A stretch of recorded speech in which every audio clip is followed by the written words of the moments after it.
Yeah. What is going on? Let me see those airplane emojis in the chat if you guys ready to get started today. Oh yeah. It's good to be back. Yes, it is. What is going on? Beautiful people, welcome back. It's your boy, Blue, and welcome back to Microsoft Flight Simulator. Yes, sir. And this, my friends, is the Maddog MD-80. And I've been away for almost a week and a half. I went out of town for work and stuff like that, but whatever. Back, and it's finally my chance to get out here and take this bird for a flight. I put a poll out yesterday and asked, what do you guys want me to fly on today's stream? Should I fly the MD-80? Should I fly the BAE 146? Should I fly like a GA flight? It's been a lot of new GA planes come out, some bush flying. Or should I just go back to the good old trusty OX plane? And you guys unanimously voted for the MD-80, which I'm not surprised at all. Yeah, I'm not surprised. So we're doing that today, and we're gonna have fun with it. We are in Fort Lauderdale, Florida, just north of Miami. Big shout out to Formula One and the Formula One Miami Grand Prix coming up this weekend. If you're a racing fan, you don't want to miss out on that. The first ever Miami Grand Prix for Formula One. Super excited about that. But anyways, that's happening. If you're interested in that stuff, join us on Discord. We're doing a whole world tour about that. True Racing, welcome to the stream, my friend. Good to see you. Spotting TLV, good to see you again. I saw you on a Vatsim flight earlier this morning, man. Good to see you. Chad Constantine, you're going tomorrow, bro. You must be banking on banks, man. You got bank. I mean, that's an expensive race to go to. I wish I could make it out there myself, but hey, have a good time, man. I know it's gonna be amazing. It's gonna be great. The atmosphere in Miami this weekend is gonna be nuts. So yes. Anyway, so today though, for today's flight, and we're flying from Fort Lauderdale, Florida, up to a place called Bluegrass Airport in Kentucky. Yeah, I've never heard of it either, but I found it on flightsim.to. It's a freeware scenery, and it looked amazing. And Allegiant happens to have a real-world flight to this airport in the middle of freaking nowhere.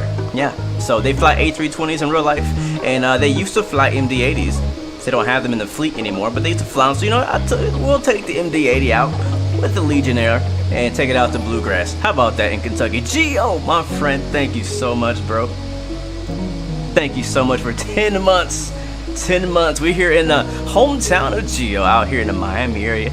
And good to see you, man. Thank you so much for your support to the channel, bro. It means a lot, man. And you got a great flight in the LaGuardia last night, too, man. I really enjoyed your stream last night. So big shout out to you, whatever you are doing today, man. It's good to see you. Mark Aroni, welcome to the stream. Chad Constantine, again, man. Thank you. Jaden Sausage, welcome to the stream. You're a slob. Good to see you as well. Welcome to the stream. And Don't Care, good to see you as well, my friend. Yes, we are looking nice and sunny today. Nathan Hartman, welcome back. Briggy is in the stream. Good to see you, man. Slightly displeased K9, let's go. I feel you. Matter of fact, let's get to it. We got a 2-hour long flight today, so we got plenty of time to talk and catch up. We have 30 minutes until our scheduled departure time, so I want to try to make that time as best as I can. So I'm going to hold the rest of our shout outs till we get airborne, if that's all right with you. All right, guys, so cool. So we are in the Maddog, the MD-80. I keep wanting to say rotate, but it's not rotate, that's X-plane.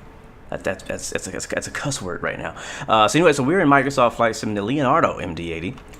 And you guys have been seeing streams of this. I'm not here to introduce this plane to you. You've already probably seen it, so we're gonna fly it as if, you know, we've just been flying this forever. So I'm gonna hop into the EFB first. I actually have here on my iPad a bit of a quick start guide for myself. Whenever I am learning a new aircraft, I have a quick start guide for myself so that I can kind of quickly get back into it, because I fly so many different types of aircraft. It's good for me to have something to fall back on. So you click and hold on the home button here on the iPad and you can get this thing turned on. So first off, we got the aircraft services. The main doors are already open, as well as the service doors and cargo doors. We have not started boarding yet, so we'll do that here in just a second. GPU is connected. We get the AC unit, or the air hose, connected to the bottom of the aircraft as well. There is no 3D model of that, sadly, but yeah, it is what it is. All right, leave all that as is. We're gonna go to electronic flight folder, and I'm gonna wait.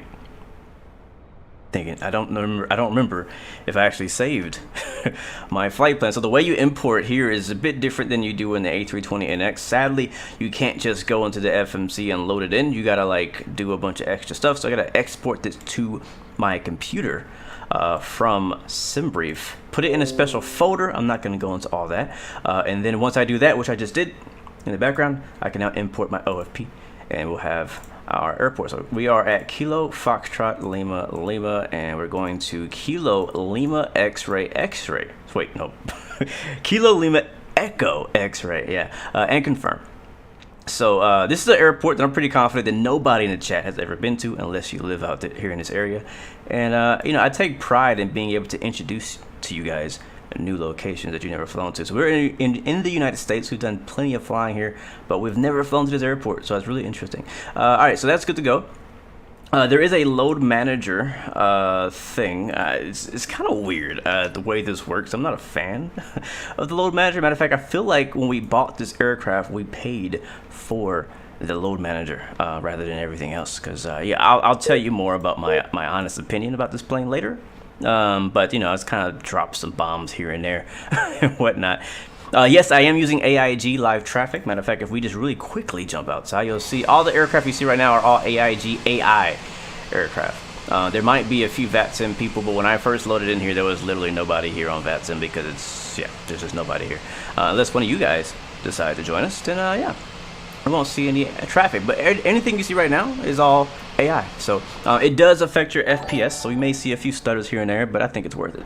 Butter Zero, thank you so much for becoming a gold member, my friend. That means a lot. Seriously, thank you guys for supporting the channel in any way that you do. It really does. It really does mean a lot. Thank you guys so much for that. All right, where was I? I was doing weight and balance. So the thing is, we have this weight and balance thing here, right? Which we can import. I'm gonna do that now. We gotta type this in. I don't know why I gotta type. I guess it's looking for the file. Kilo Foxtrot Lima Lima, and we're going to Kilo Lima Echo X-ray. So enter and confirm that. So that's gonna now bring in our new stuff. I think this is the new one. I can't really tell because it looks pretty much the same. We have 160 passengers boarding with us today, but I also on another screen have a similar screen as this loading up, and we're gonna make some adjustments to it because for whatever reason the SimBrief profile for the MD-82 is not right, and it puts way too much cargo in your aircraft, so I have to go and adjust it every single time. Alright, so what we're gonna do is make a small adjustment here, and we are going to, and it doesn't show it here. It shows in red check entries like something is wrong, but you don't see what you see in the load. You know what? I'm just gonna show you guys my full screen here on my display because you can't. It's another window, so you can't really see it. Here we go. Is this it? Am I showing you my? No, this is. Here we go. All right, here we are. All right, this is my full monitor screen that we're looking at. So this is a whole nother window, and we have both of these. I'm gonna put them side by. Okay, I'll put them side by side. Okay, hold on. I'm trying to put them side by side. There we go. And I'll go over here and I'll pick it up. So there we go. All right, so you can see our index and CG is beyond. Our takeoff weight is above our max takeoff weight, and that is a problem. That's because we just have too much cargo in here. Like, we can't fit this much cargo. So I'm gonna take only I don't know, 550 kilograms. Everything's in kilograms because I can't get anything to convert over to pounds. So I'm just doing kilograms for this plane, and we'll take about 1,700 pounds in the front. Not carrying any freaking mail, and we'll have to just kind of keep clicking these arrows until things go into green. See, it's still red in the back. There we go. 2,000 in the front, 250 kilograms in the back, puts us at a CG of 8.5. Yes. So yeah, this is all kilograms again, by the way. And we have 80 in the front, 80 passengers in the back. Here's our fuel, and that all looks good. So oh, you know, one thing I forgot. I need to change my aircraft to NV. That's the aircraft tail number for this livery. I don't really know how that makes a difference. I think it tracks like the performance over time or the wear and tear. I don't really know. Again, I'm still new to this plane. Everything else we're gonna leave as it is, and that's good. Hit check. And when I hit the check mark, I think it loads the plane. I'm not 100% sure what the heck it does. But what I usually do is I'll hit the check, assuming that it loads the plane. I don't think it does. And then I actually load that back up a second time. Yeah. And then I just have it open because sometimes what's here doesn't match there. So for example, we changed our cargo and we need to go in here and change it as well. So I'm not gonna open that again because it moved it. All right, so we need 2,000 in the front. So I'm just gonna go here and type 2,000. And in the back, what was it again? I can't remember. Oh, so many windows. 250. So in the back, we'll put 250. And that is matching now what we had earlier. So now we have a takeoff weight CG of 8.5 and a zero fuel weight is 3.9. So that's good. All right, so we're good to go there. I'm gonna bring my main screen back up so you guys can see all the windows I got open. Brandon says, don't use the separate load manager app on your desktop. It is either or. You don't need to use both if using the weight and balance in the EFB. Gotcha. Thank you. Well, good to know. I kind of assume that. It's weird. Like, I don't know what the point. The thing I like about the external one is it has more options than the one in the EFB. And I don't know why they don't exactly match. So, I don't know. It's really weird and confusing the way they did this. I can see it's definitely, you know, complex, which is good. That's what we want. We want more complex. But it feels that there's a disconnect somewhere in the user interface where, like, it makes it practical. You know what I mean? So anyways, let's see. So we got our stuff in there. And I think all I need to do now is hit low. Before we do that, though, we get the aircraft powered up. So go up to the top and go to our battery. Hit battery on and then battery lock. There we go. GPU, did we connect GPU? Yeah, GPU's connected, so go up top. And GPU, external bus left, external bus right. Hopefully that's loud enough for you guys. Alright, we now have external power. Alright, we gotta hurry, we got 20 minutes. Position to position mode. We got our weight and balance set, we've done our OFP. We gotta wait for everything else to power up so that we can get that on. I will get these seatbelt signs on for now. Which are where? Over here. Seatbelt signs on, emergency lights armed. Windshield anti-ice on. Galley on. It can sync as well. The checkbox sets the EFB. Copy that. Thank you guys. This is why I really do enjoy streaming these new aircraft, because I go and I try to learn everything I can on my own, and then I come and do live streams and I do it wrong, and then you guys correct me, and that's how I learn. It's exactly how I learn. I primary standby and on, and we'll get the cross feed. We'll probably go straight to the APU, maybe because it's taking so long. Alright, down to our FMS. So position in it. So there's no like real IRS alignment. It just instantly aligns, but you know, I don't care too much about that, to be honest. I'm gonna go here. The ref airport is Fort Lauderdale. We'll copy our GNS1 position and drop it right here. And we'll go to routes. And I think I'm gonna do this manually. Or should I? Nah, we're not gonna do it. We're gonna try to not do it manually. So let's just put in our route. So Kilo Foxtrot Lima Lima. Because again, I have the file, the flight plan file, installed into my Microsoft folder, which should allow me to just import everything in. And then Kilo Lima Echo X-ray. And we'll put that in the code route. That should populate our entire route. And right in from dispatch. That looks good. And we can just hit activate.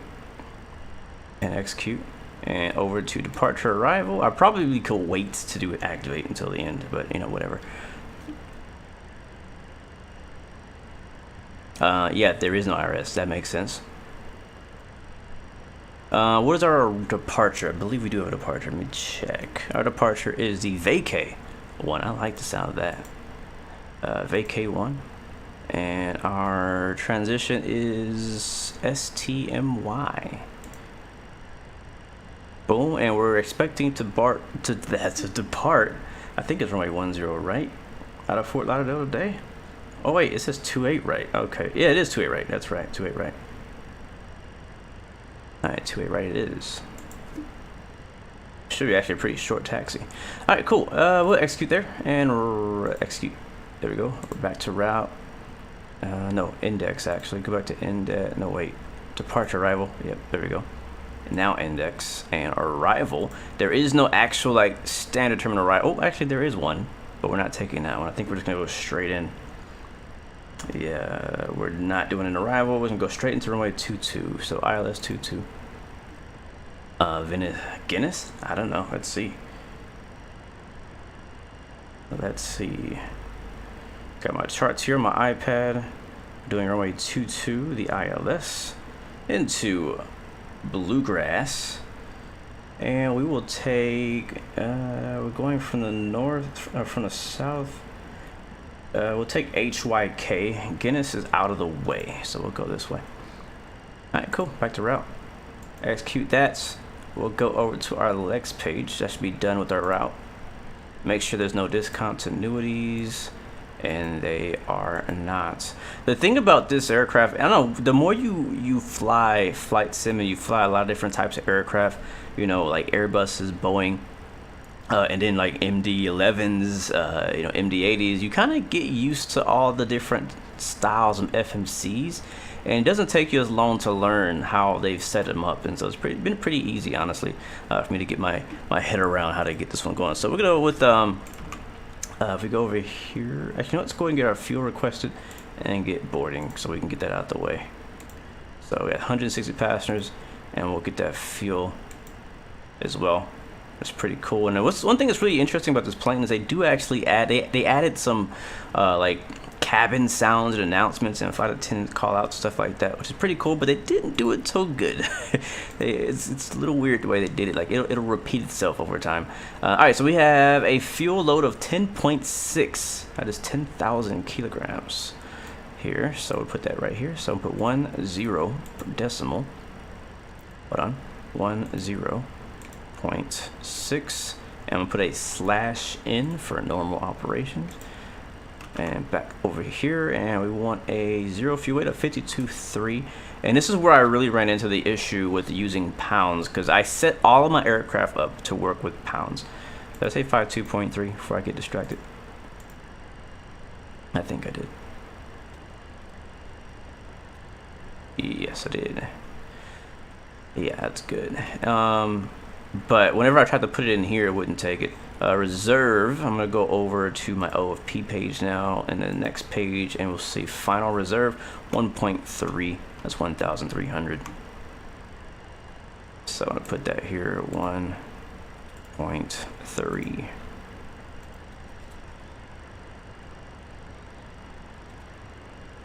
To save a few clicks when using CoreT, click LSK1 in the route page. Then your departure airport will show up in the scratch pad. Then you can just type in the destination IKO. Good to know, man. Thank you very much for that tip. All right, how high are we flying today? 34,000. So flight level 340. And the rest of the stuff I'm actually gonna get from my second screen. So our average wind is gonna be 241.44.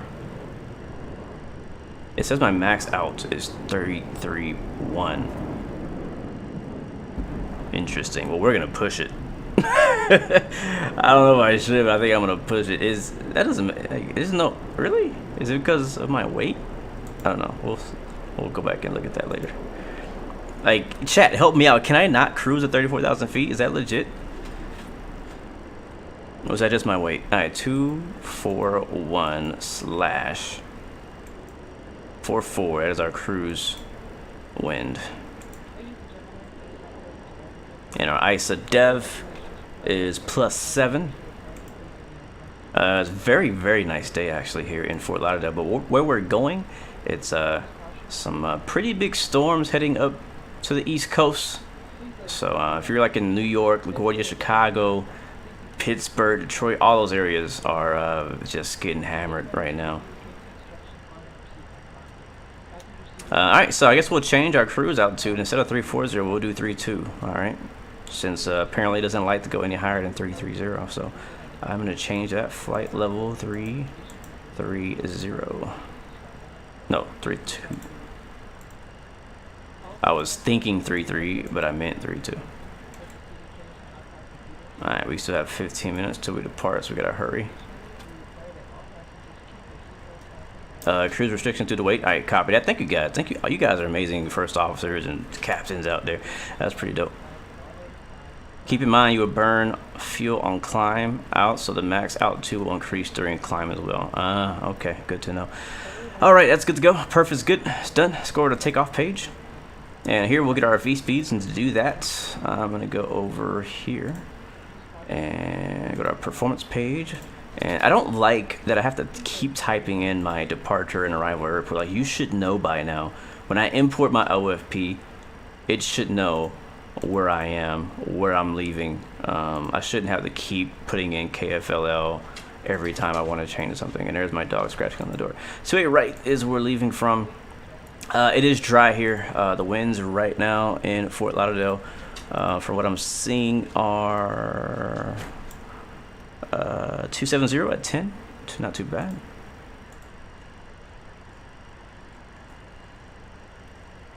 And I'll let him in a second. I know he wants us scratching on the door. See, altimeter is gonna be 3001.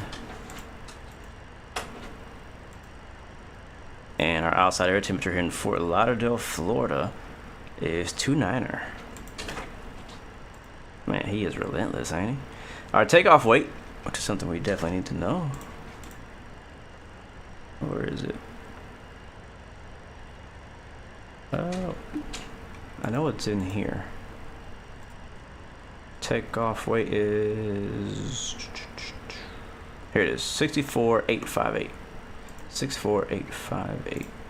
Ooh, no. So 64858. And a reminder, this is all in kilograms. They definitely need to update this aircraft.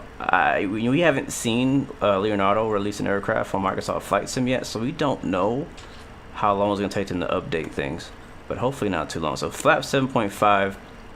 There's our V speeds right there. We can look at that down here in the middle. So here it is, takeoff data. It is dry, so we can go 1, 3, 4, 1, 3, 7.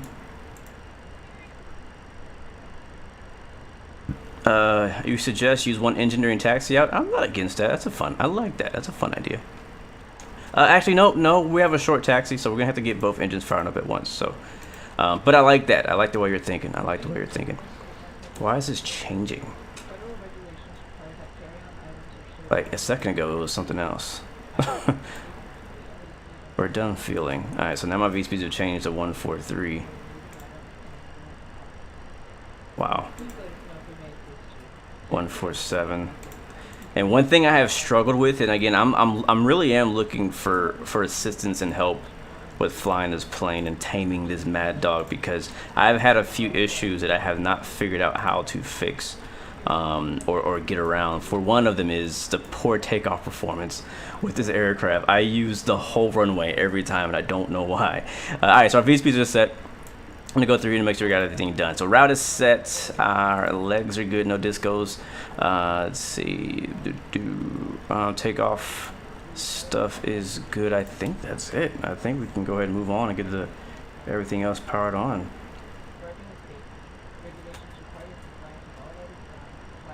Yeah, we're good. We're already boarding. Let's see, where is aircraft services? Yep, passengers aboard 112 of 160. Thank you so much, DB, for the subscription, and welcome to the Blue Arrow Royal family. It's good to see you, man, and hopefully you're having a good day so far, and hopefully you enjoy the flight, man. Hopefully you do. Alright, while they're boarding, give me just a second. We're just about ready to push back. As soon as the passengers are done and the doors are closed, we're ready to push. Let me let the dog in. The mad dog. Let the mad dog in, because he is scratching at the door.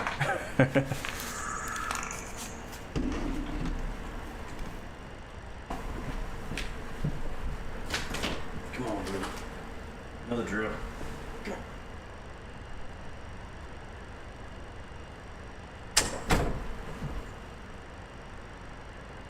Alright, you guys know the drill. Whenever he scratches at the door, he has to say hi.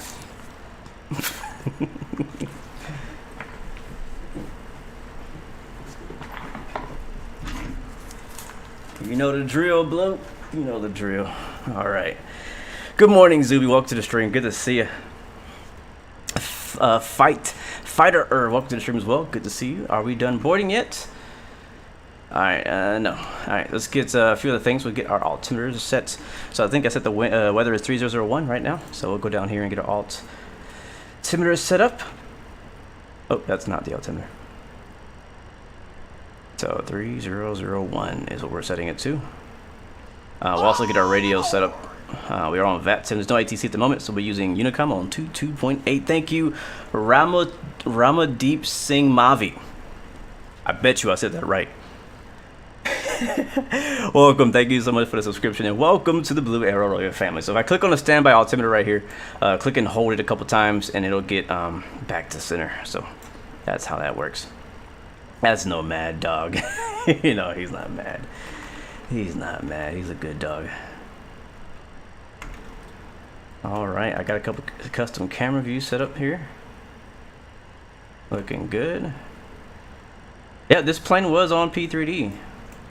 So yeah, I'm not sure if any of you guys had it on P3D. What do you think? Do you think this lives up to the standard of what P3D set, or is it lower? Midnight Maverick, our air marshal. Thank you, my friend, so much for 8 months. Woo, yes, time flies, bro. And I was enjoying your stream as well last night, man. Great flight, bro. Always good to watch some of you guys streaming. So right now we are ready to go. We are just waiting for passengers to finish loading. We'll go ahead and get the APU started up while we're waiting on them. So we'll get the start pump on, and then go over here to our APU master, click run, and then hold it into start for a few seconds. Let it go. We'll see the APU NG rise. And while we're waiting for that, I'm gonna continue multitasking by going down here and getting our radios on. So 122.8 is the Vatsim generic Unicom frequency, and that's good. Got panel lighting. It's nice and bright today. We don't need any lighting in the cockpit today. Rocket game, we're ready to push. We're just waiting for a few more passengers, man. All the baggage and stuff is ready. Actually, the passengers are on. There it is. They're done. Perfect timing. All right, let's go ahead and go to nope, not the camera. Not the camera. I want to go to pushback, toolbar pushback, and we're going to remove the catering and the baggage.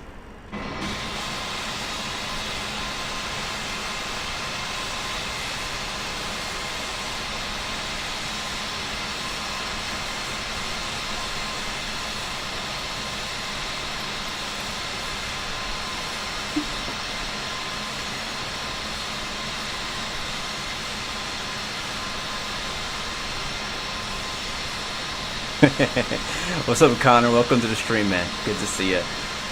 You know me, I'm in the Allegiant first class, the cargo area. Connor, what's up, man? Welcome to the stream, bro. Am I still planning to do the Condor flight? Honestly, I don't even remember the Condor flight. Is that one that you suggested before in the past? Alright, cool. We got APU power. We'll get the APU buses clicked on. You know, I do actually enjoy the in-cockpit sounds and like some of like the buses switching over. They did a good job with that. They just really, I feel like they just forgot to add the engine sound and even the APU. APU has a little bit of a noise, but I don't know. I feel like they forgot it because it's just not there. It's not there. All right, so let's see. Did I do the thing already? Yeah, I got those on. Iris is aligned, altimeters are set, standby all is good, FMS route is good, performance page is done, takeoff perf page is done, speed select. Let's go get our speeds in here. I click on that. I love that I can just click on it and it puts our V speeds on. That's amazing. Alright, that's good. Flight director on the left, on one time and on 2 times. Beautiful. Alright, we got our APU firing up. We are on APU power bus left and right. We'll get the APU air on right here. Beautiful. And we'll get the external buses turned off, and we will go ahead and tell the ground crew that they are good to disconnect the actually it's this and this is a GPU and then air. So we'll get those both disconnected from the ground crew. Thank you guys. And actually it still shows that it's on, and the reason it does that is because on my toolbar pushback I still have to put the power connected. So when I turn that off, it'll go off. And you know, since we are in the menu, I'll go ahead and disconnect, get rid of the jetway as well, because we are ready to push. Man, it got quiet in here. I think a plane that was next to us just left. Good afternoon, ladies and gentlemen, hello. and welcome aboard Flight 958, which serves to Kentucky. Our flight time will be roughly 2 hours and 20 minutes. Now that the cabin door is closed, please make sure that all devices are in airplane mode and your large devices are now shut down and stowed. Please fasten your seatbelt and make sure that all tray tables and seat backs are in the full excuse me, I'm just going to reach in upright front of you departure. and get our hydraulics on. Cross-check, verify straps, and stand by for all call. Thank you. Is her name Jenny? I can't remember her name. We named her a while back. It's not Karen. We got too many of those already. Alright, those are good.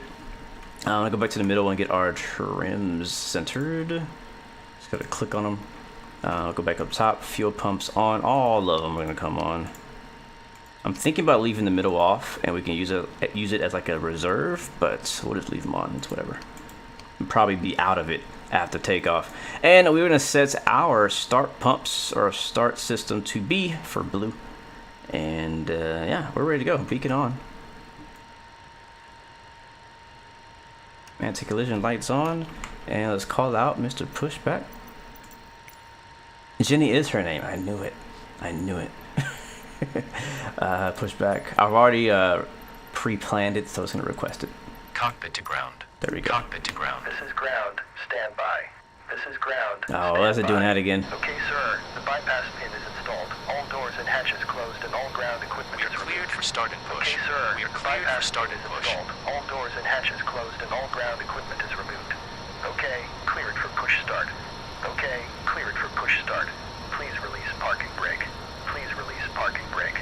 Yeah, I don't know why it's like Please release parking Parking brake. double. brakes are Please Brakes release up. Parking brake. Parking brakes are removed. Clear to push. Back. You can start the engines and see. Are we?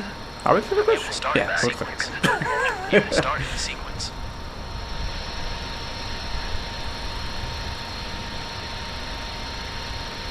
Yeah, we'll walk with it. Yep, you're right, pilot. Don't forget to start the clock. Is it stream lagging or is it my game? Well, I'm not running 60 FPS, so maybe it's the game.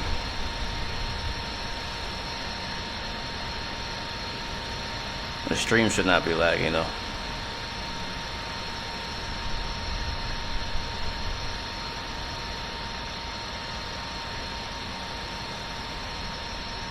Gorgeous. Several emergency exits on this aircraft.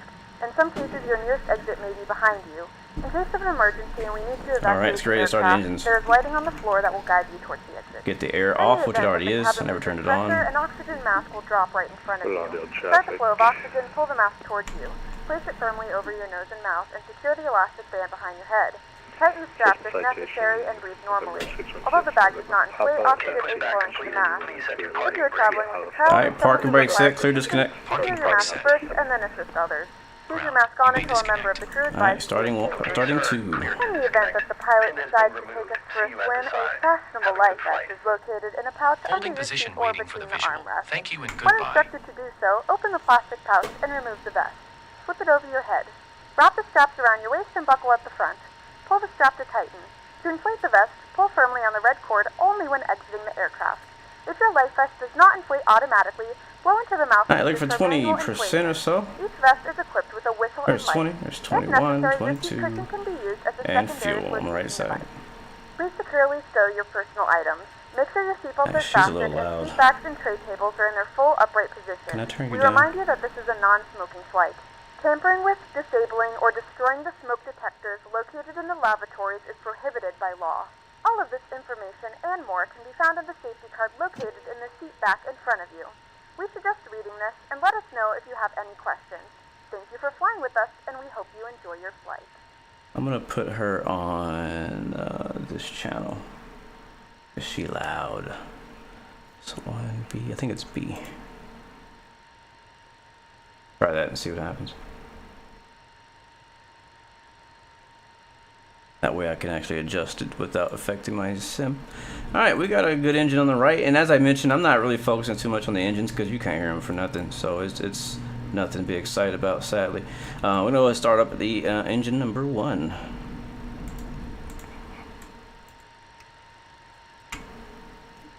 Alright, I'm holding the button down.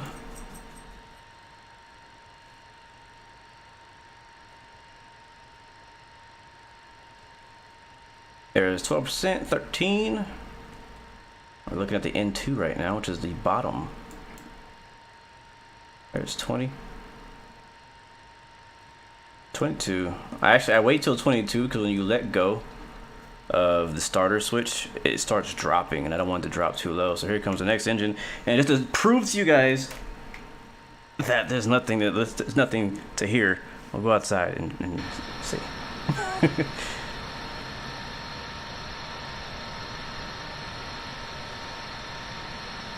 Beautiful scenery though. That's something definitely very nice. Very nicely done by Latin VFR, Fort Lauderdale.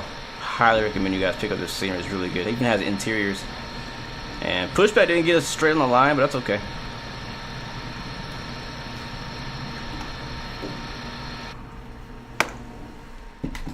Alright, cool. Both engines are stable. Yes, they are. Cool, cool, cool. We are almost ready to taxi. And I think my FPS do seem a bit low, and the main reason for that is because of AIG AI models. It's not even the Vatsim models. It's actually just the amount of AI. Because Fort Lauderdale is a pretty busy airport, so there's a lot of aircraft being generated, and we're right next to Miami as well, so it's probably generating a ton of traffic over at Miami too. So I tend to have issues with AIG when it comes to like stutters and frames when I'm at really big major airports. Because we're flying to a small airport, I thought, oh, it shouldn't be too bad. But it's here in Fort Lauderdale, it's actually been definitely affecting it. So we're good to go there. We can go ahead and get the APU shut off. So I'm gonna go to the APU start switch and hit that, or sorry, the start pump off, and then we'll go and turn off the APU buses and turn off the APU air. There we go. And then the APU master is going to go off, and then we'll turn on the air supply, and that's going to go air supply to the engines, or the engine generators. There we go. What am I missing? We get the pitot heat on for the captain's side, and fuel transfer pumps can go off. While we're down here, we'll turn on the TO for the auto brakes. No need for anti-ice out here. V-speed's already set, so we'll do a takeoff CG, which is very important. It's going to be, I think, on our performance page. Cabin is secure, ready for departure. Alright, she's ready. I'm not ready though. Takeoff, is it this? I think 8.5. So, yep, it's already set it, which is great. It did it automatically. It already set our long trim as well, or it set this one. It manually set my long trim here to just below, just between 7 and 8, so here somewhere. Using my trim switch, you could also just click on this. Use the mouse wheel to engage the starter switches. Oh, I might have to try that. Alright, that should be good right there for our trim. You can hear the APU shutting itself off now. Go over here. What was our flaps? Flaps were 7.5. So on this side, you guys can please correct me if I'm doing anything wrong. Again, I'm just kind of doing it in the way that I thought that I understood it, but I could have definitely understood it differently. Alright, come on, scroll. Thank you. Any updates from PMDG yet? I have not heard anything. No, a lot of people have been rumoring that it may come out this weekend. I saw the post where they mentioned that it might come out this weekend, and it was saying we hope our goal is to hopefully release it this weekend. That was said last week, but that was not a guarantee. It was like, if we can fix these things, we may release hopefully on the weekend, but I highly doubt that's gonna happen. I think it's gonna happen like next week. That's my guess. Alright, and we'll set our flaps. I think that's right. But yeah, in the meantime, we're flying MD-80, we're flying the BA-146. We got a lot of good stuff to fly, honestly, right now. Like, a lot of stuff is coming out, and if you're a GA fan, a lot of great stuff is coming out on that side as well. Hold the tab key while scrolling gives you fat. What? You guys are freaking blowing my mind right now. I can hold the tab key and it's supposed to scroll faster. What is this? Yes, I like that. All right, cool. Auto brakes are set, flaps set. We do a real quick flight control check and we're ready to get the heck out of Fort Lauderdale. We are already 4 minutes late. All right, that's good. I'm not gonna do a whole check. We're just gonna do it like that. And I think, uh-oh, what happened? I think my track IR just stopped working. That's great. That's great. That always happens when I'm streaming. Yep, and that's, yep, okay. Well, no track IR today because I have to restart the whole thing, I think, to get that to work. That's okay. We don't need it. I'll use good old mouse wheel. Brakes release. Let's go. All right, where are we going? I think we're making a right turn up here.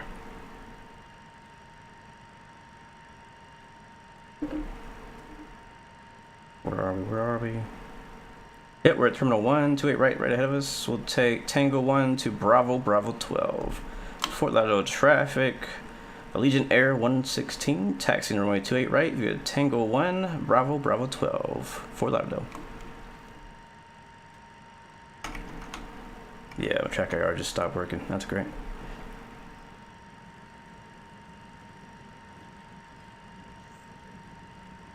For Lauderdale traffic, 616 November Papa, taking right to your right. Nice. K1 departure. So he is taking the runway. I think that's actually, yeah, we just go straight ahead. That's the runway right there. Yep. I don't see him. He said he was taking 28 right. Maybe he's to the left. So one thing that's really disappointing about this plane is just the lack of sounds. I mean, you can hear a little bit of like ground roll and a little bit of shake here and there when taxiing, but just literally like no sound. When I push the throttle forward, you hear nothing, and that is a problem. I understand that the engines are already in the back, but come on, it's a jet engine. They're freaking loud. You could at least turn them up for us, like just for the gameplay aspect of it. You know what I mean? All right, so we're here. That's it. That's our taxi. For that other traffic, Allegiant 116 is holding short 28 right at Bravo 12. So let me see. All right, so I'm not a pro at this, but I'm gonna hit TO. Right, and I'm gonna hit auto throttle. Right, okay. It's doing a bunch of stuff. Word. And then I'm gonna turn my lights on. It is a Microsoft Flight Sim thing because Track IR itself is working. If I go to my Track IR application, I can actually move my head around and see that it is tracking, but for whatever reason, it happens pretty often to me. I'm turning all my lights on. It just, I don't know what it is. Like if you turn your head a certain way, or I don't know what causes it really, but it's happened multiple times. And the only way I've found out to fix it, to get it back in sync, is to just restart Microsoft Flight Sim. So that is not an option unless we run into a crash today, which I hope doesn't happen. I'm gonna ping the attendants in, and we're gonna get going. Traffic, 616 November Papa, airborne, and climbing through 1005 for flight level 3400.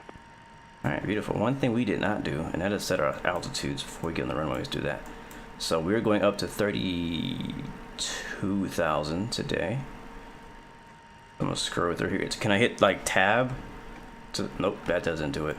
I don't know what tab just did, but it made me click down on it, so I'm not gonna press that button. Oh wait. Oh wow. Okay, there's a lot of secret keystrokes in this aircraft. So if you hit tab and then scroll up, okay, hold on. It actually switches from hundreds of feet to thousands of feet. That is interesting. Alright, I don't want... Oh, I gotta keep it. If you keep holding it... Okay, if you keep holding it down, tab key, it goes to the hundreds. I wonder how that does for everything else. We'll set this to our climb. So, what's it, 158? Did I set pressurization? Probably not. You guys are expecting a lot from me right now. Let's be honest. I mean, have you seen this stream so far?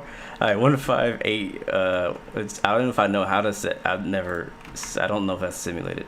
Let's see. I know it's here. So how do I change it? Or landing and whatnot. So landing out to in Kentucky, I don't know freaking clue what it is. It is 900 feet. Boom. I think that's 900. I think this is in thousands, I believe. I really don't even care, to be honest. Like, in this moment right now, in the future, I do want to know how to do it, but in this moment right now, I don't really care. I'm just being honest with you. Yeah, so we're skipping that. What I will do, for those of you who always ask, is I'll set the clock. I think that'll make enough of you guys happy. So, chrono's on. Is it on? It's on. Alright, Fort Lauderdale traffic. Allegiant 116 is taking off runway 28 right. Departing to the north. Fort Lauderdale traffic. Alright, brakes are already off. We'll give it some silent throttles. And we'll get on the runway. Gotcha, Brandon. Yeah, that's what I thought. I didn't see a way to set like a cruise pressurization. I only saw a landing. And I was like, that's not something I have to worry about right at this moment. One other thing I'm pretty sure probably does work, and I haven't tried yet, is I would like to get a nose wheel steering axis. In the setup I'm using right now, which is a TCA yoke and throttle, I don't have an extra axis that I can really use that's efficient for a nose wheel steering. I'd have to like plug in another device just to do for that reason. Alright, we are on the runway, lined up and ready to go. Alright, I'm going to hold the brakes down. I already got TO selected. Auto throttle is also selected. I think we just got to run them up and hit toga. Alright, toga time, ladies and gentlemen. Alright, you shut up. Still holding the brakes.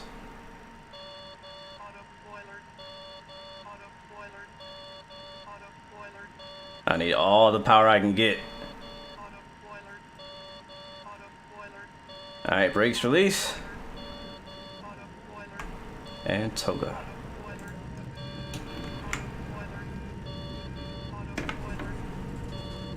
Alright, we're rolling. Takeoff thrust set, airspeed is alive.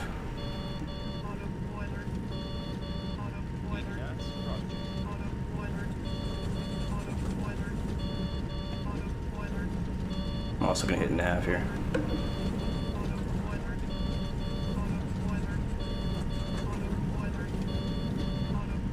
Let's keep it on the center best we can. There's a train chugging. There's V1. Hey, almost. Oh, it's a plane! Oh my god! We're still not VR!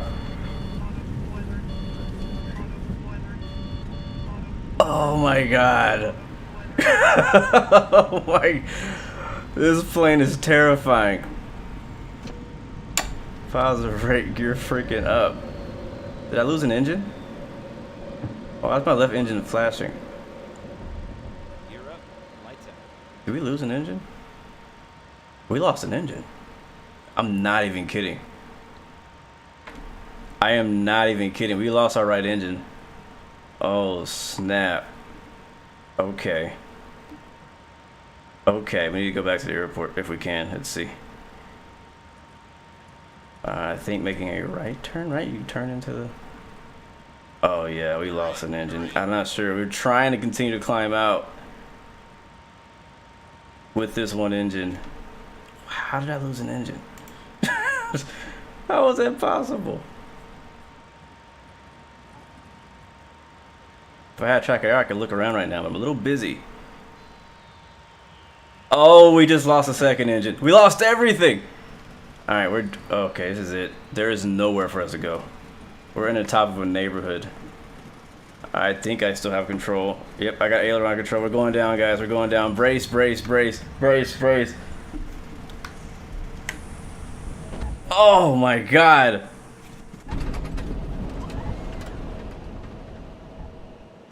Whoa, that was rough. I'm glad we are down.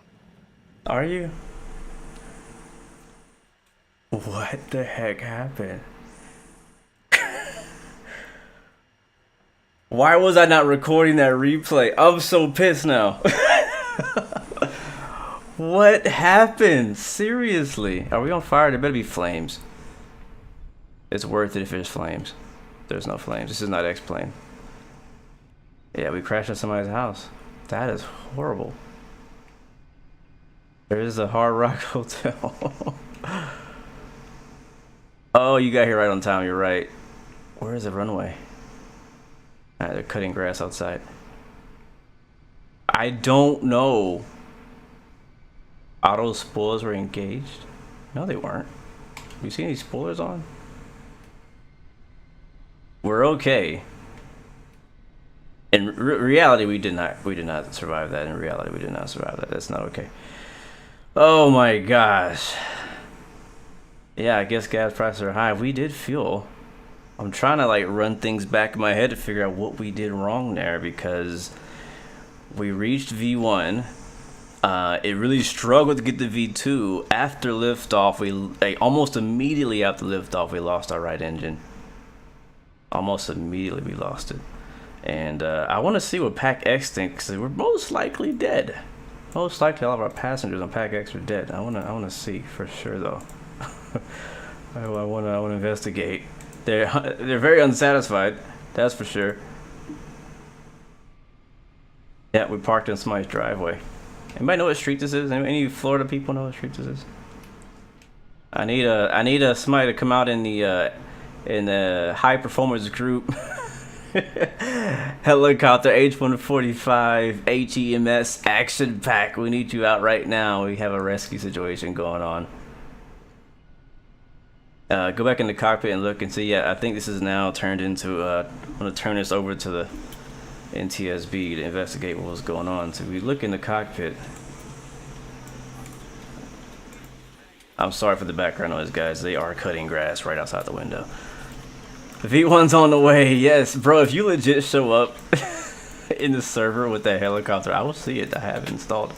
Let's see. All right, so let's look. I just want to know. So overhead first. We'll let me know in chat if you see anything that's out of the ordinary.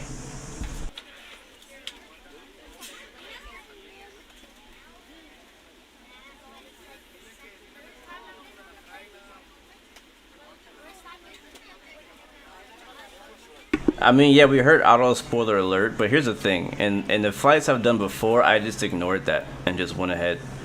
Oh, here we go. We got a bunch of stuff going on here.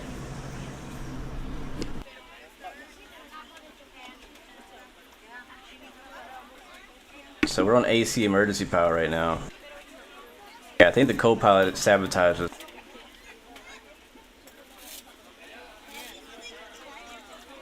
I don't know. I really don't know. Everything looks normal to me on the top. I'm doing what I've literally done nothing different than what I usually do. Nothing different.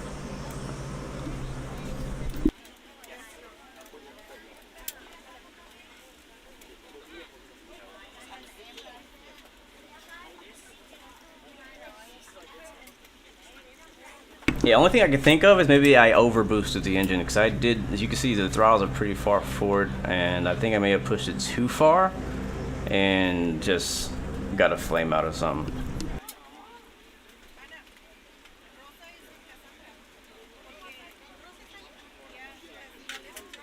Yeah, so yeah, I closed these because I always do. Again, everything I've done in today's flight is exactly how I have been doing it. I literally did a flight this morning, exact same setup, different location, but exact same setup. I have a list here of all things that I do, and did nothing different. I followed every single thing on the list, and I don't know. I have no clue. As of right now, I believe there is a couple helicopters on the way out to rescue us, so they'd be on the lookout for that. There may be some survivors, but there's no guarantee. I don't think. Maybe the people in the back of the plane might have made it if the engines didn't cut off and hit the windows. I don't know. But it's definitely, it's not looking good. The gear, I guess the gear came back out. So I thought, did I retract the gear? I don't remember if I retracted the gear.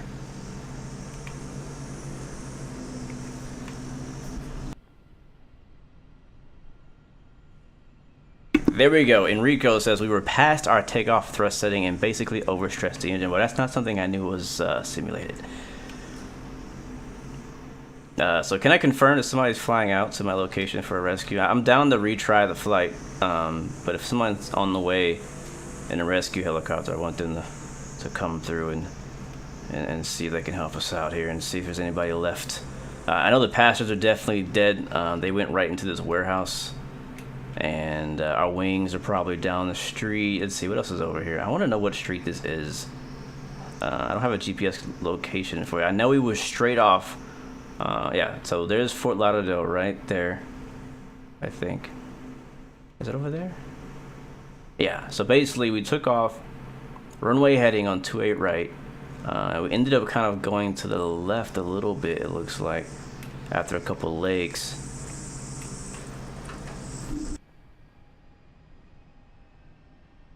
I think what I'm gonna have to do is rewind the stream back and watch and see the instrumentation and see what happened. Oh, a tennis court. We can play some tennis while we're waiting.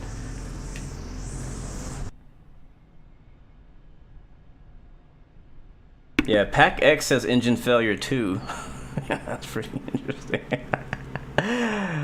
It's been a while since I have crashed on a live stream. It has been a while, so I am not upset. Too bad. We've done it. We're on a good streak. We're on a good streak.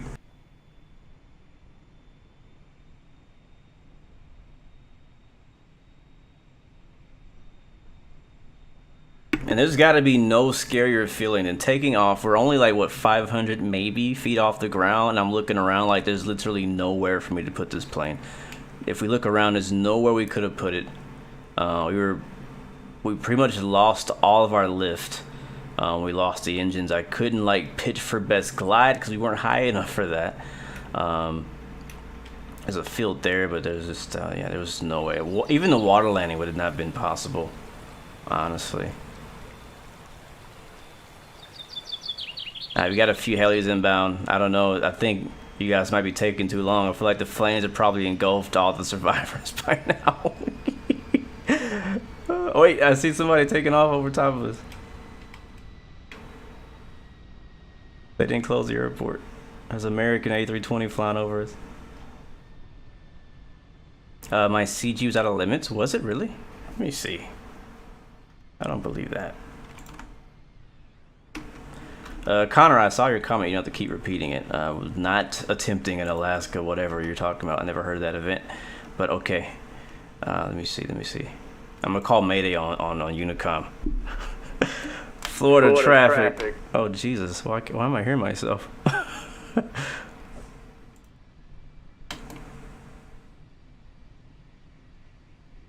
Florida traffic. Mayday. Allegiant Air 116 is off the runway. Where are we? East? West of 28 right. Requesting heli support.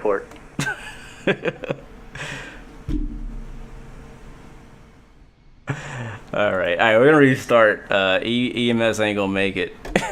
At least not in time. That'll be a day for. We'll have to come back to this airport and role play that we're coming to rescue this. And yeah, so you know what? Let's try it again. Let's restart and try it again. Wow. Again, I'll have to replay that, watch it back, and see what I did wrong. And again, you guys can pay really, really close attention to how I set the aircraft up this time. So I'm doing everything exactly the same. I'm not changing anything. It's the way I've been doing it. It's been working for me, and I don't know why this time. I think though, seriously, I think it could have been, from what I'm thinking of, I think it could have been that I just put the engines forward too much. Usually I only go like, I think 55 or so %. This time I really pushed it far, because what the heck is this plane doing? Where are you going? Like, where are you taxiing to?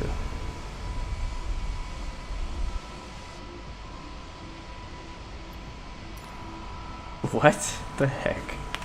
Okay. Alright, well, we're gonna have to go to the main menu and completely restart because it doesn't like that. Uh-oh. I think it's gonna crash. Something's crashing. Oh, X-Pilot. Gotcha. Where did I download the aircraft? I got it from Sim Market. If you want to get the MD-80, go for it. I don't know if I have a link in the description or not, but it's pretty easy to find. Just go to secure.simmarket or something like that. All right, I'm gonna load up at where I was, which was I think C5 or C6, C7. I think it was this one. Man, they are really cutting the grass out there. Like, it is prominent in my microphone, and I hate it.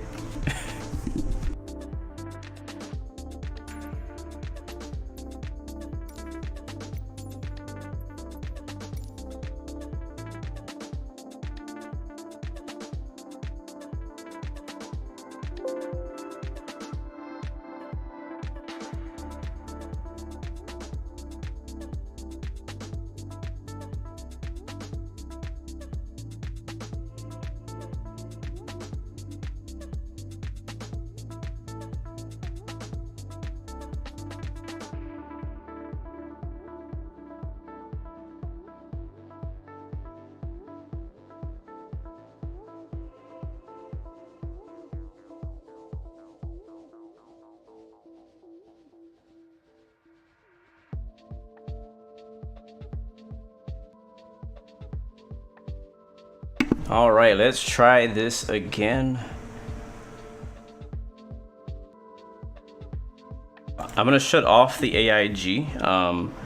We'll still have the model matching for anybody who's flying on Vatsim, but we'll have it turned off for any AI traffic in the area. That should help us with our FPS.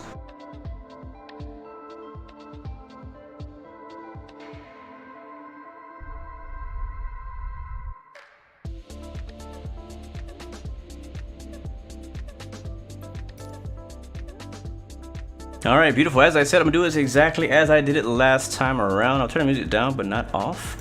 I'm gonna get SimToolkit Pro restarted because, you know, believe it or not, we landed at our landing rate was a 246. Oh wait, that's a lie. It was 2,461. Yeah, I missed that last digit. Wow. Sheesh. Thank you, Big Mus, for the subscription. Welcome to the Blue Arrow family, and I do apologize for that, guys. We're gonna try it again though. We have a pretty, this always happens when I have longer flights. Why can't it happen when I have like an hour, 30-minute long flight, something like that? We're still gonna try to go full out with the full flight that I had planned. Let me try it again. I'm just gonna get this stuff reloaded into my SimToolkit Pro so I can continue to track our flight. And if we do crash again, we'll have that documented. And I'll have the flight control replay running this time. I think for now on, I'm probably gonna record my takeoffs just in case something like that happens again in the future. Aviator, thank you for the subscription. Welcome to the Blue Arrow family. It is good to see you with us today. Thank you so much. Welcome aboard, my friend. All right, so I'm gonna just go for it. All right, so as I did before, if you guys see anything that I've done that I shouldn't do, let me know. We could try it your way. I'm open-minded. Thank you, Tetherlad, for the subscription. Welcome to the Blue Arrow family. Thank you very much. All right, we are back in a fresh, brand new aircraft. Let's try it again. So I'm gonna start with the batteries right here, and lock it. We'll shut the music off here.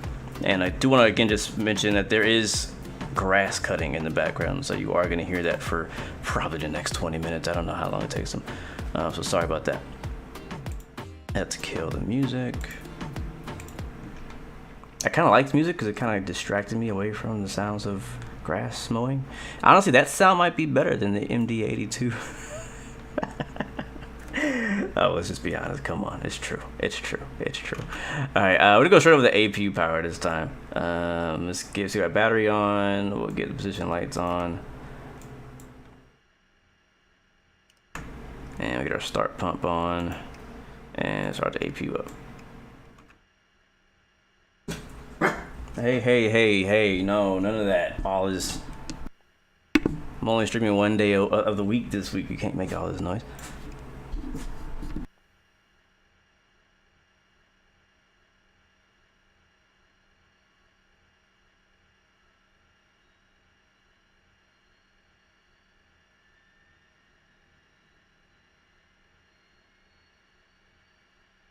All right, as you can hopefully hear, the APU is turning on and looking pretty good so far. I think my dog is actually barking at the guys who are cutting. Oh my god.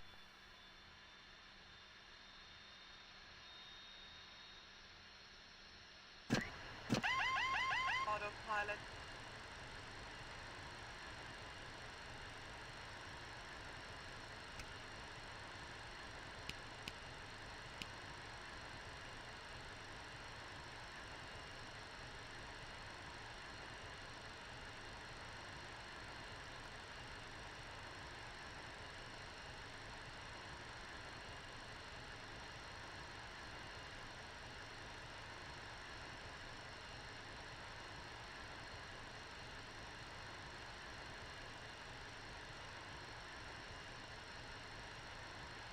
Alright, I'm kicking him out. Hold on.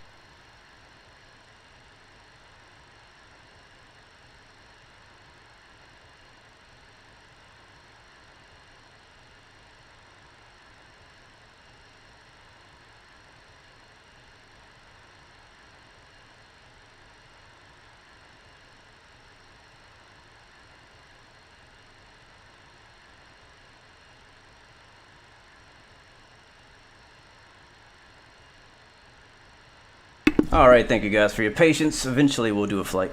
Alright, so where was I? I think I just got the APU started. I believe I did. We turned the APU buses on, we got the APU air on, we got the air supply turned on.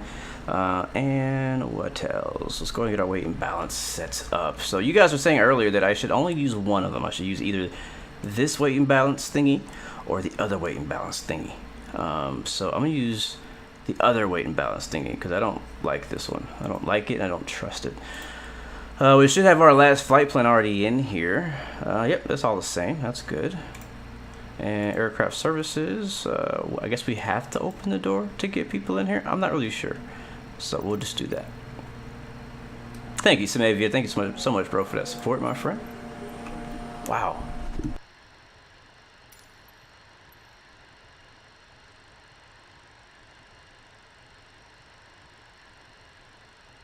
Alright, we'll set up our FMC. So again, we are in Kilo Foxtrot, Lima. And get our GNS FMS position, cop that there, go over to our route.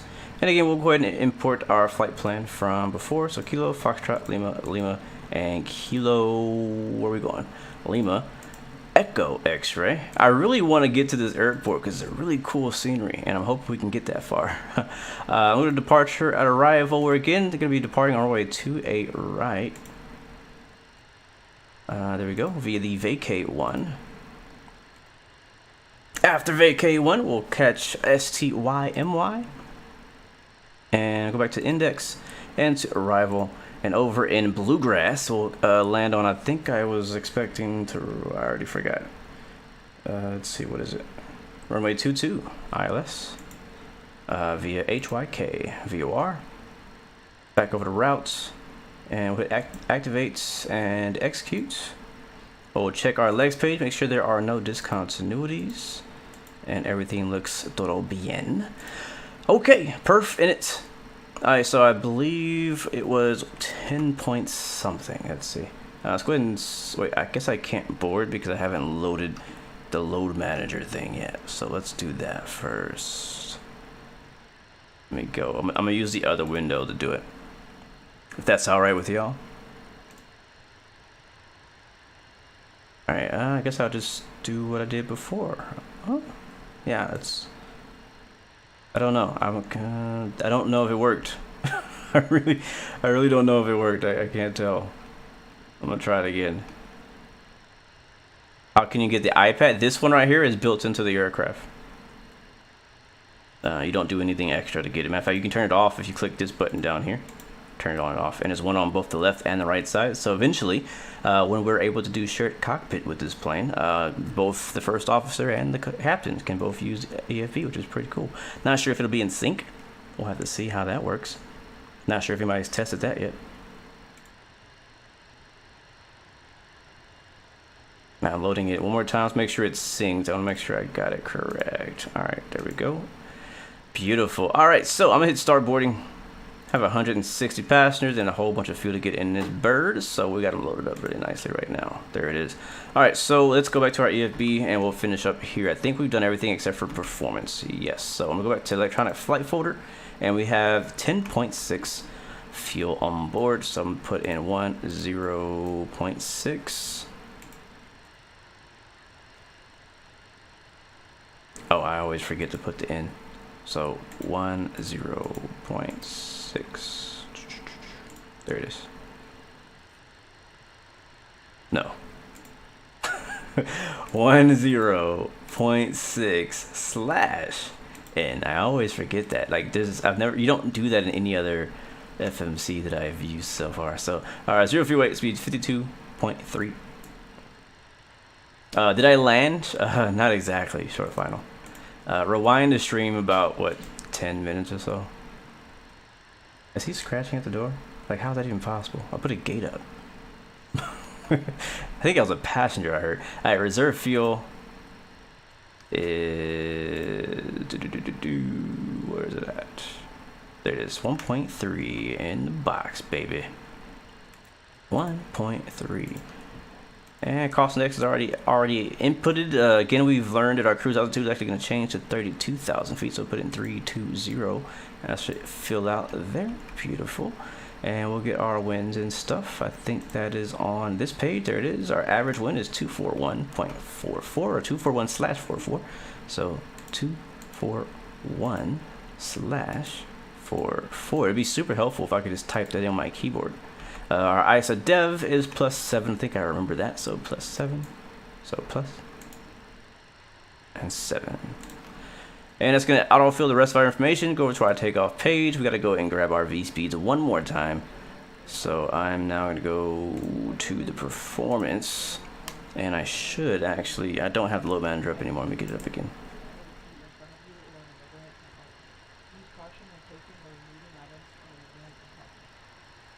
What up, Helicopter Virtual? Good to see you, man. Welcome to the stream. Good to see you. All right, airport. We are at Kilo Foxtrot and Lima. Drop that there. It is nice and dry. The wind's here in Fort Lauderdale now. Shoot. I got so many windows open. I don't know what he's barking at now. No idea.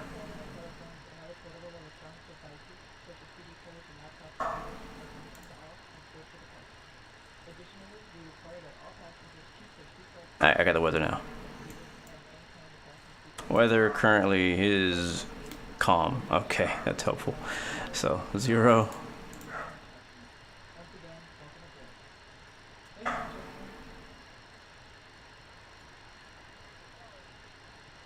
Outside temperature is 31. Actually warmed up a little bit. And altimeter is 2998. So 299. Oop, way too many. That goes over here. What up, Jan? Welcome to the stream, man. Good to see you. And you're using 28 right. So there it is. And our takeoff weight. What was our takeoff weight? Takeoff weight is 64721.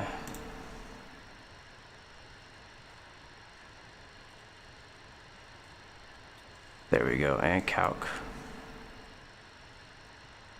Beautiful. I do actually want PAC-X to run, so we're going to try PAC-X again.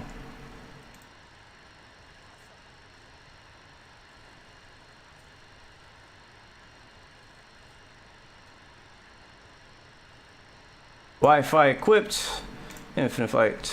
Or not infinite flight. In-flight system. In-flight entertainment system. And there we go. Start. There we go. Alright, we got our V-speeds now. Gonna double calc it. Xavier Meyer, welcome to the stream, man. Good to see you. Welcome aboard, and thank you so much, Helicopter Virtual, for the subscription. Welcome to the Blurry family. We're definitely gonna have to do some helicopter action soon. I'm actually in the mood for it. I really am. I've been playing it on my own time, flying helicopters on DCS and on Microsoft Flight Sim. I'm just really enjoying it. Alright, I'm going to click here. We can get our takeoff data. This is 143, 147, and 156. So we're just going to put those in here one by one.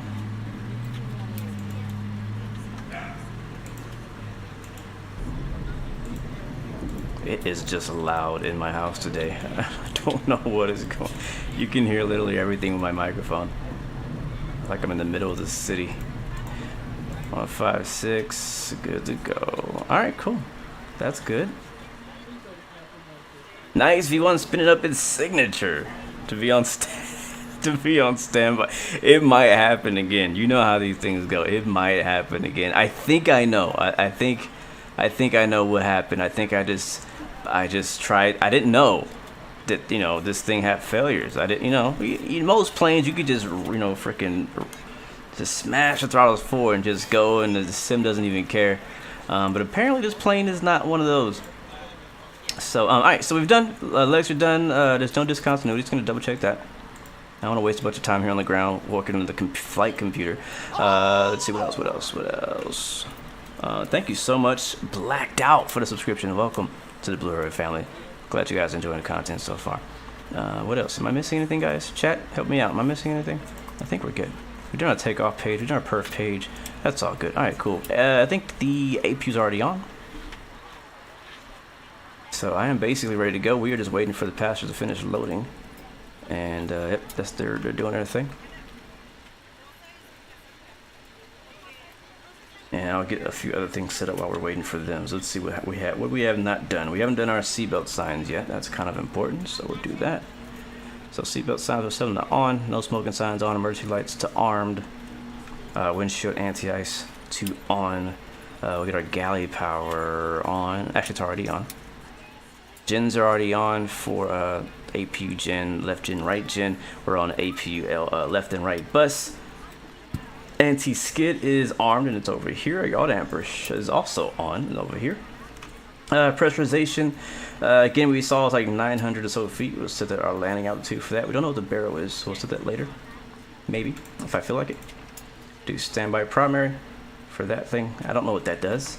And you guys were kind of commenting earlier, saying that, hey, my fuel crossflow thing wasn't on. I probably should have turned it back on when I lost the engine. But from what I understand, you don't need to have that on for takeoff.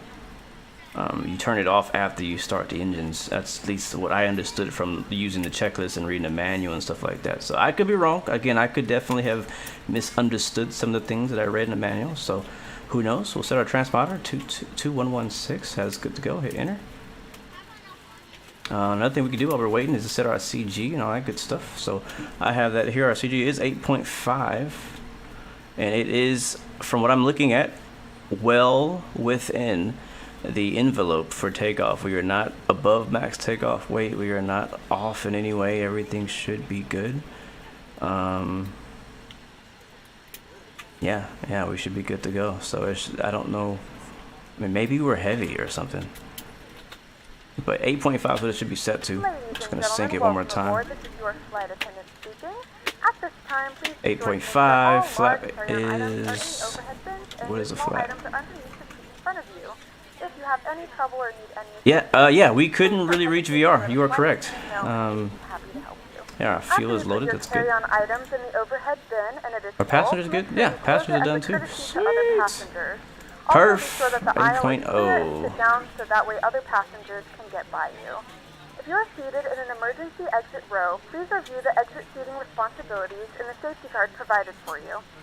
Please make sure that you are able and willing to perform these actions. If you're not, please let a flight attendant know so that way you can be reseated. Alright, that's good. Flaps 8, yeah, is that right? But we do ask that laptops, tablets, and any other larger electronic devices are stowed once we depart from the gate. Thank you, and welcome aboard. Welcome aboard. Do I use a special SimBrief profile for the MD-82? I do not. I just use the MD-82 profile. I don't believe it or not, as long as I've been doing flight sim, I don't know how to make custom profiles for SimBrief. I really don't. So I just use whatever's in there. I just assume that other smarter people have already did that for me, and I just do it. So if we crash again, we're definitely hopping in a helicopter. Alright, good to go. Alright, passengers, I'll be loaded. We can get rid of the jet bridge. Yep, they're done. And we'll get our pushback ready to go. So pre-plan. You know what? Now that I think about it, we have really bad luck in Fort Lauderdale. The last time we crashed, I'm trying to remember what plane it was. I think it was an A321 in Fort Lauderdale. We were landing in Fort Lauderdale, or it might have been a 737, Was anybody here with me for that stream? It was a little while ago now, thankfully. We don't crash that often on this channel, I don't think. But yeah, it was in freaking Fort Lauderdale. And I think bounced, or we came in too fast and went off the little ramp at the end of the Fort Lauderdale runway and crashed in a very similar position. So yeah, that happened. That definitely happened. All right, we're ready to push, guys. Let's get the heck out of here. I'm trying to get my thing. All right, so let me check. Crossfeed on. We got that good. Let's get our standby alts good. Yeah, I didn't do that yet. Standby altimeter needs to be set. Did we do our regular altimeter? No, we did not. I think it's supposed to be 3001. Last time I checked. Is that right? Let me see. Nope, it's 2998 now. It has changed. Alright, 2998 in there. Good, good, good. Takeoff perf is good. We got our V speeds again set. There's our V speeds. Our flight director, turn that on. Let's move this out the way. Actually, you know what? We'll go ahead and request pushback. Cockpit to ground. This is ground. Stand by. And again, we're going up to, hopefully going up to 32,000 feet. Copy that V1. Alright, 32. Heading for this runway is...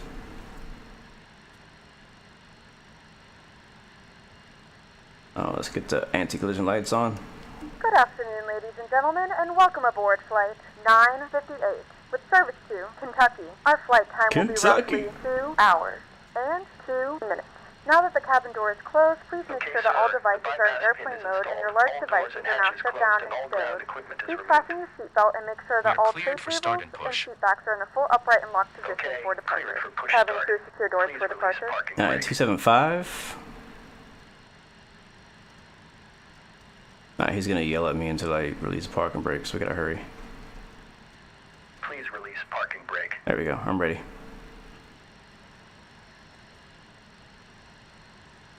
Brakes release. Clear push. Alright, I'll turn the air off. You can start the engines in sequence. AKA the packs. It will start in the sequence. And I need to get back on Vatsim. I think I disconnected.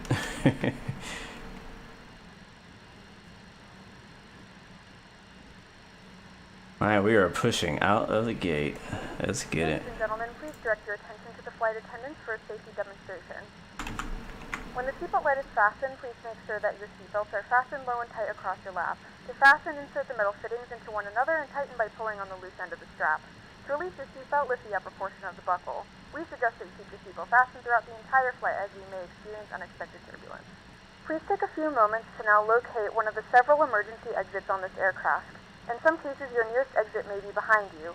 In case of an emergency, and we FYI, guys, it's very important. There's lighting on the floor you listen to the safety briefing. You might actually need to know what to do. An oxygen mask will drop right in front of you. To start the flow of oxygen, pull the mask towards you. Place it firmly over your nose and mouth, and secure the elastic band behind your head. Alright, we're starting too. Necessary and breathe normally. Although the bag is Go not over inflate, to oxygen is system flowing to the B. mask. If you are traveling with a child or someone who requires assistance, secure your mask first and then assist others. Keep your mask on until a member of the crew advises you it's safe to remove Parking it. brake set. In the unlikely event of a water landing, You may a life disconnect. vest is located in a pouch. Alright, N2 is rising. When instructed to do so, open the plastic Oh, you know we strap forgot to do? vest. Switch it Holding over your position head. waiting for the Wrap visual. the straps Thank you around and your waist goodbye. and I'll do it in a buckle at the second. front. Hold the strap to tighten. There's Place the 20%. vest, pull Oops. firmly on the red cord only when exiting the aircraft. I will If set your it. life vest does not inflate automatically, blow into the mouthpieces for manual inflation. Alright, let me go over here and This set vest is these equipped two with a whistle buttons. and light. If necessary, your seat cushion can be Now, I did it last secondary time. This is safety not something device. I didn't do Pull the last cushion time. from the seat, put your arms into the straps, and hug the cushion to your chest. Alright, engine 2 Please is fired up. securely stow all personal items. Make sure your seatbelts are fastened and seat backs and tray tables are all in their full upright position. We remind you that this is a non-smoking flight, and that includes vaping. Oh, you know what I didn't turn on? The Tampering freaking with fuel disabling pump. or destroying the smoke detectors located in the lavatories is strictly prohibited by law. All of this information and more can be found in the safety card located in the seat back in front of you. We suggest reading this and letting a cabin member know if you have any questions. Alright, trim Thank you for flying centered. with us again, and we hope you enjoy your flight. This is why it's important to, I think, have a checklist, because like the first time I really went by my list, my checklist, this time I've been skipping around. That worries me because I've forgotten very important things like the auxiliary hydraulic pumps, the fuel pumps. I forgot that for a second.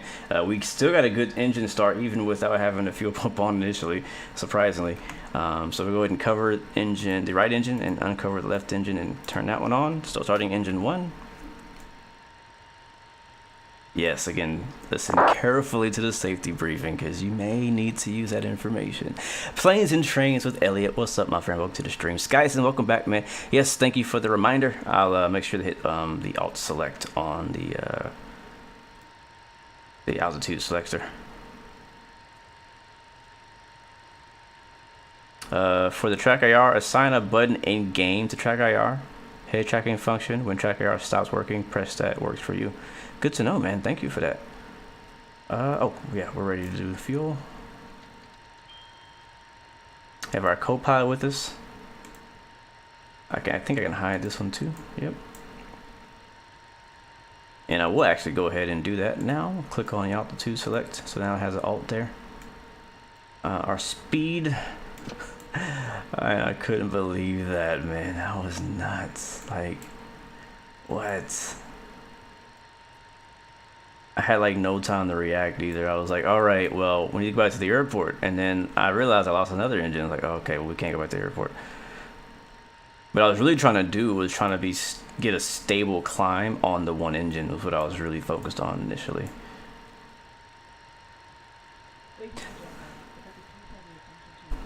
Oh, we need to go over here and set this to flying so they'll stop saying the announcements for that. Airplane mode. Alright, we should have two good engines.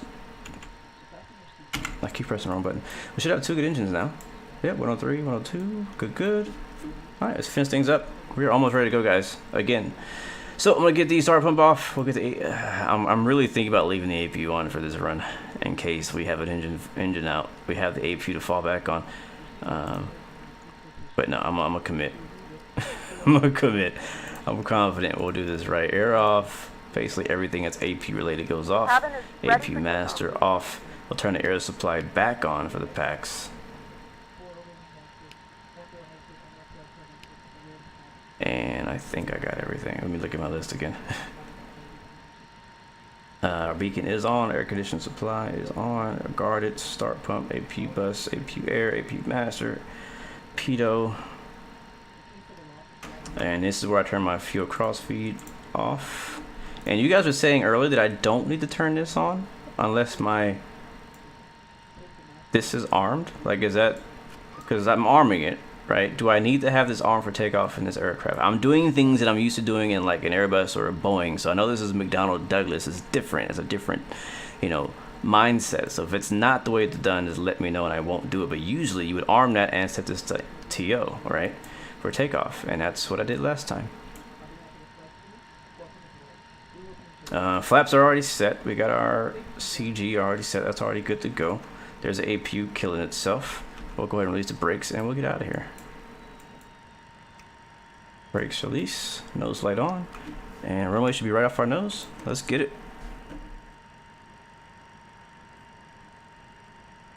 The announcement should be quiet if I close the flight door. Is the door not open? Not closed? Where is that button? I remember. Oh, it's overhead, right? We'll do deny. All right, I think I'm on Vatsim. I've given it power, but we're still not moving because it takes a lot of power to get this thing rolling for some reason. Track IR is still not working. We're not going to worry about it. Fort Lauderdale traffic. Allegiant 116, taxing to 28 right. For Lauderdale.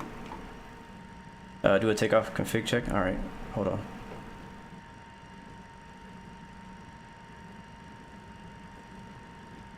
Lauderdale traffic, Allegiant 410, taxiing 28 right. For Lauderdale traffic. And stopping right here. All right, how do I do a takeoff config check? You gotta teach me. I'm a noob at this plane. Remember that.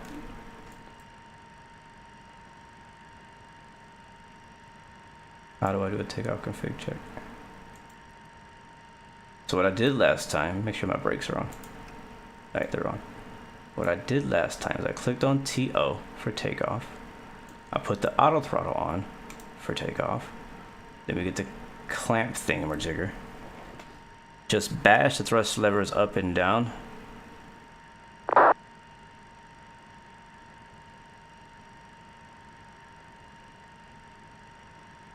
Press the toggle button, and after you line up, that's when you turn on your auto throttle. Okay, so after I line up, okay.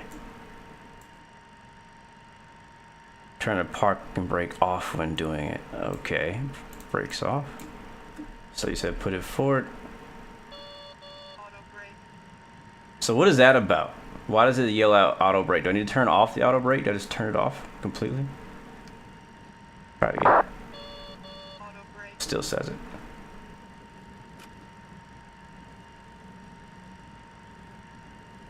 Okay, I guess it doesn't want any of that on. Oh shoot. Oh, there's a helicopter. There's an H-125. That's cool. I was expecting the H-145. That's a really nice helicopter right there.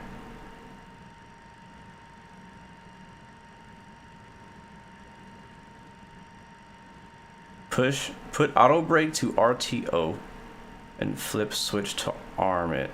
It should silence it. So auto brake to RTO and flip the switch to arm it. Alright, hold on.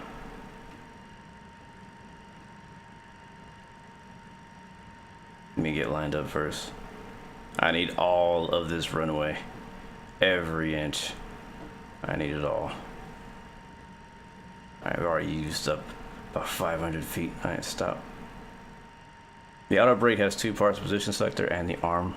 So yeah, this is stuff that needs to be in a tutorial video.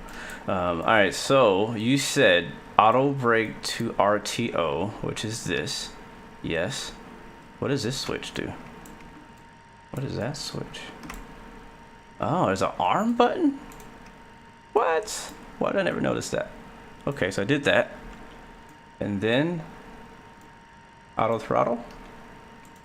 Yes? Am I doing this wrong again? And then I'm just gonna send it now. So was it 55%, something like that?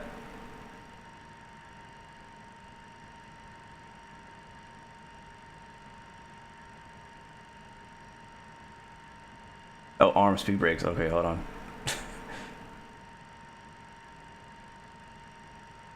It's not RTO, it's just TO. Oh, it's 40. Press toga first. Oh, okay. Oh, what does that do? Alright, if we crash this time, it's chat's fault. Alright, that's on. It's advancing on its own. I'm not even moving the throttle. I can't put it to 40% because it's already gone. Auto throttle is armed. I'm not holding the brakes anymore. Takeoff thrust is set. We're not moving. Why aren't we moving? My brakes on? Yeah, I had to guess so. Alright, here we go. We're rolling. Here we go. Pressure forward.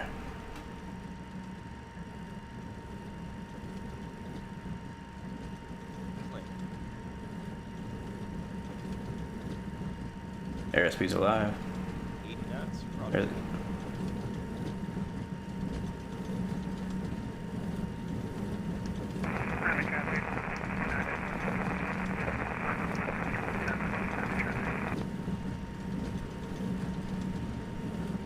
Doesn't look good, guys.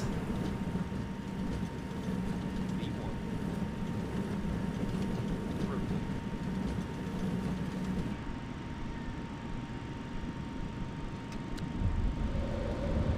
Positive rate. Gear up. Lights out. Alright, we have both our engines. We're airborne. Oh boy.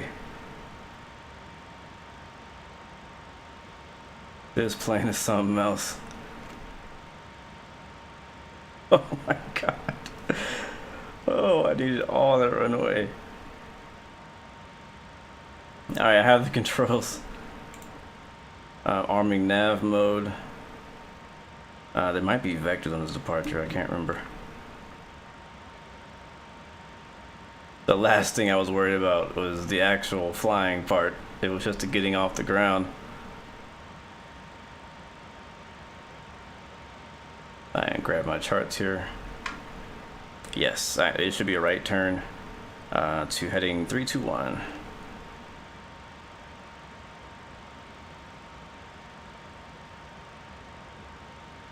We're rolling, rolling, rolling.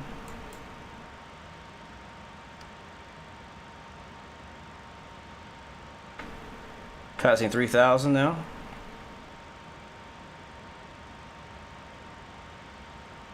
think we're still too slow to retract the flaps, so we'll wait on that.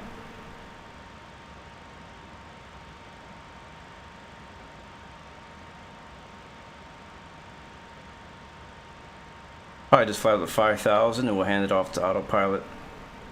But I do want to check to make sure my FMC is doing the right things, so let's go to Lauderdale traffic, Allegiant 410 taking off. there are vectors, so I don't want to be stuck on that. Let's keep that right turn coming.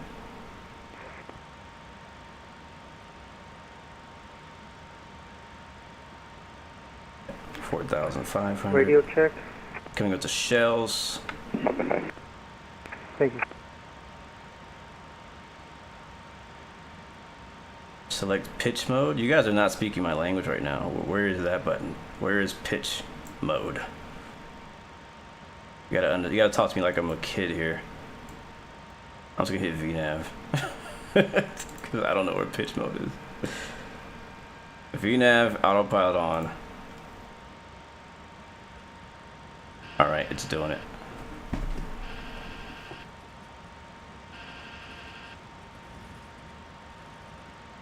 IAS, okay, that's what VNav is. All right, right now speed is 175.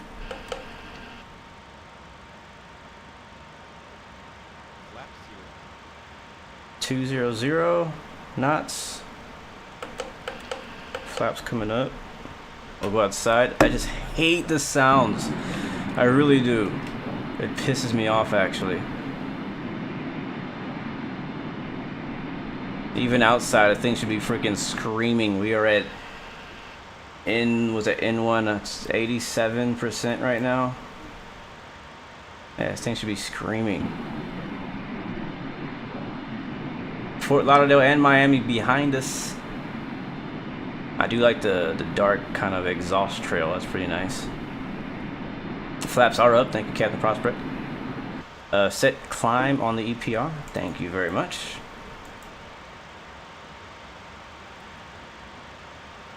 Alright, climb is set. We're climbing 32,000 feet. Following the nav track, we do have vectors after FEM2. Actually, no, we have vectors now. So let's go direct to our next waypoint, which is FEM2. So, direct, FEM2, click down here. I think it's doing it. Execute that. We'll double check, make sure it is flying to FEM2. It is. And there we go. This is the easy part. This is the easy part.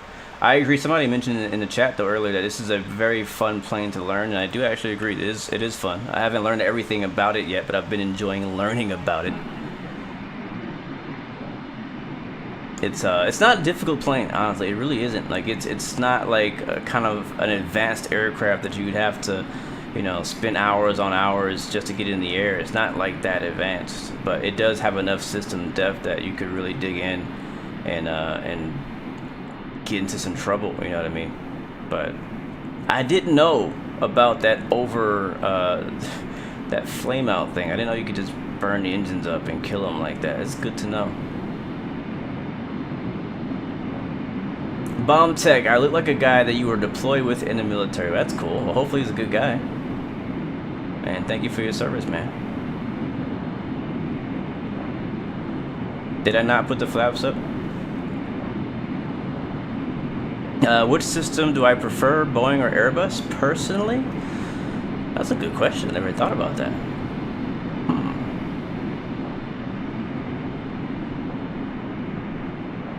That is a good question. I don't really know. I don't know which one I prefer. I like them both. I kind of want to say Airbus in a lot of ways. Maybe because I'm just, I don't know. I don't know which one I prefer. Yeah, I hope we get PMDG this weekend. I don't think we will, personally. Reminder to please keep your There's seatbelt 10,000. fastened throughout the duration of the flight and do not form a line near the lavatory. This aircraft is equipped with onboard Wi-Fi. If you wish to connect to the Oh, ladies and Wi-Fi, gentlemen, we are in the air. use small speed Wow. internet access. I am We legit do sweating offer complimentary right now. in-flight TV Wow, to wow, our wow. partners. Connect to the Wi-Fi And you'll be able huge to thanks access to our wide chat range of free live TV and paid media for helping me devices. out here, man. Thank you so much.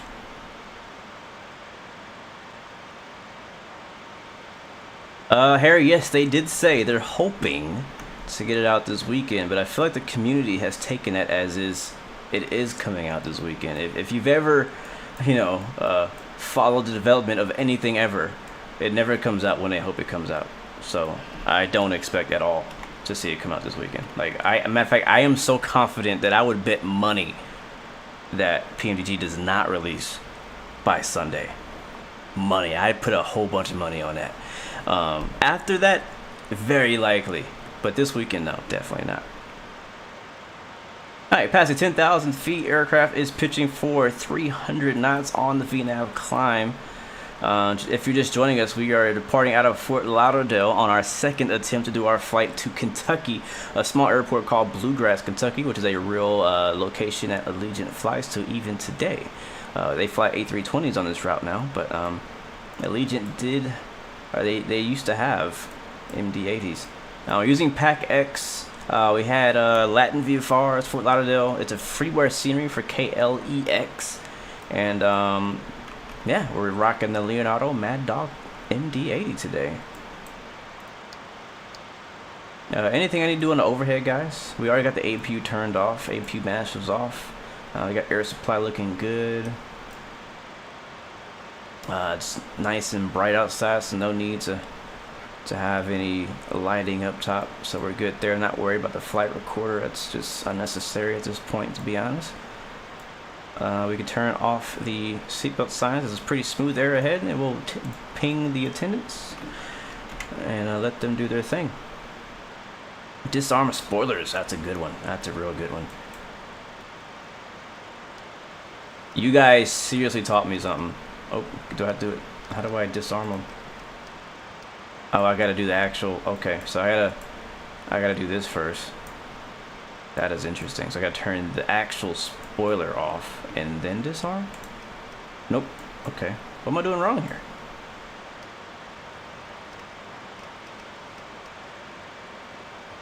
What am I doing wrong here, guys?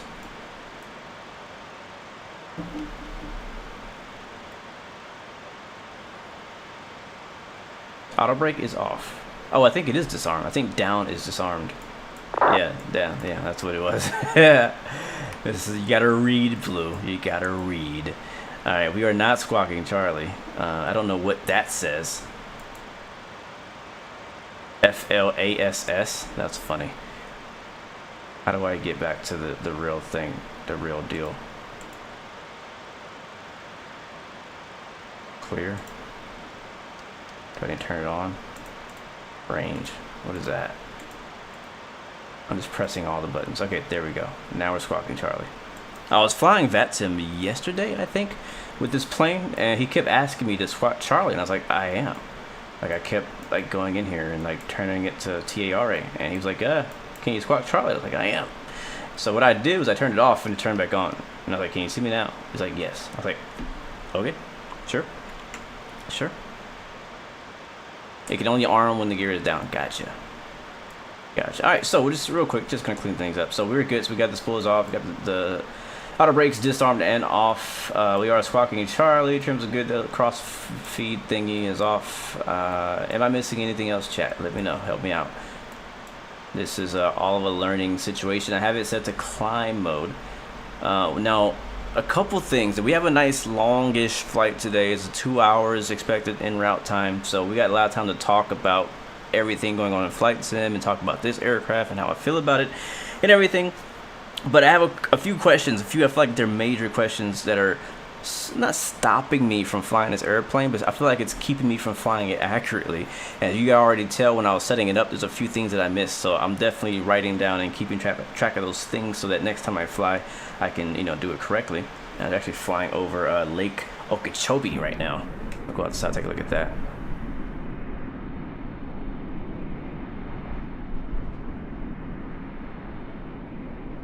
I'm forgetting to throw out the co-pilot. Hydraulic pump set to low off. Oh, so the range selector increases and decreases the distance that traffic is visible on the TCAS display. Oh, okay. That's dope. Man, this lake is huge. Like when you look at this map, this lake on the map, it looks like small, but when you see it here, you're like, wow, this is a pretty big lake.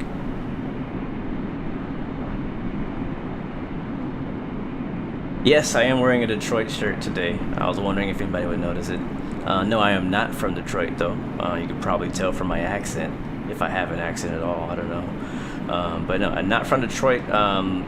Last week? Yeah, last week I was out of town for about a week for work, and I connected through Detroit. So I didn't actually stay in Detroit. I wasn't going to Detroit. I just connected on a flight through Detroit, and it's my first time ever being in Detroit. So like, you know what? I like to have a T-shirt for every city and country I've ever been into, and Detroit was a new one for me. And I was like, you know what? I gotta get a T-shirt. So I went throughout the airport, found a T-shirt. It's the one I found.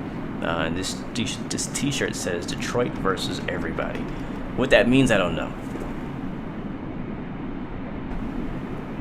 But I thought it was interesting. Like, it was better than the other generic just Detroit with like the athletic numbers on it and stuff like that. It's like, yeah, I don't know. I kind of like it. It's kind of dope. So yeah, my question was, here on, what was I looking at? Okay, so this thing, I don't know what you call it, but this box that has TO Flex, GA, MCT. I mean, I'm pretty confident it's in the manual, but I don't really want to look it up. It's not right now. I might. We'll see. But I need to kind of have a better understanding of what these are and how to get out of it. So where I'm having an issue is when I get to descend, and which of these modes do I need to be in when descending? Because what I found out is when I'm trying to like approach the ILS and I'm trying to switch to like to manage my own speed instead of using whatever these preset speeds are. I want to be like, I want to do 200 knots and not whatever MCT is saying.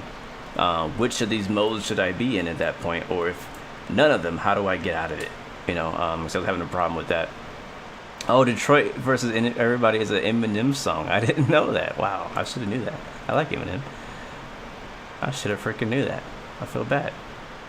You need to be in cruise, then you get to cruise and leave it there. Gotcha. Alright, that's kind of what I assumed. I was like clicking on the other buttons, trying to like, you know, get out. I would also click on it a second time, trying to like control my speed, and it would just like go full speed ahead. And like, this is exactly the opposite of what I want right now. So thank you for that. Speaking of climbing,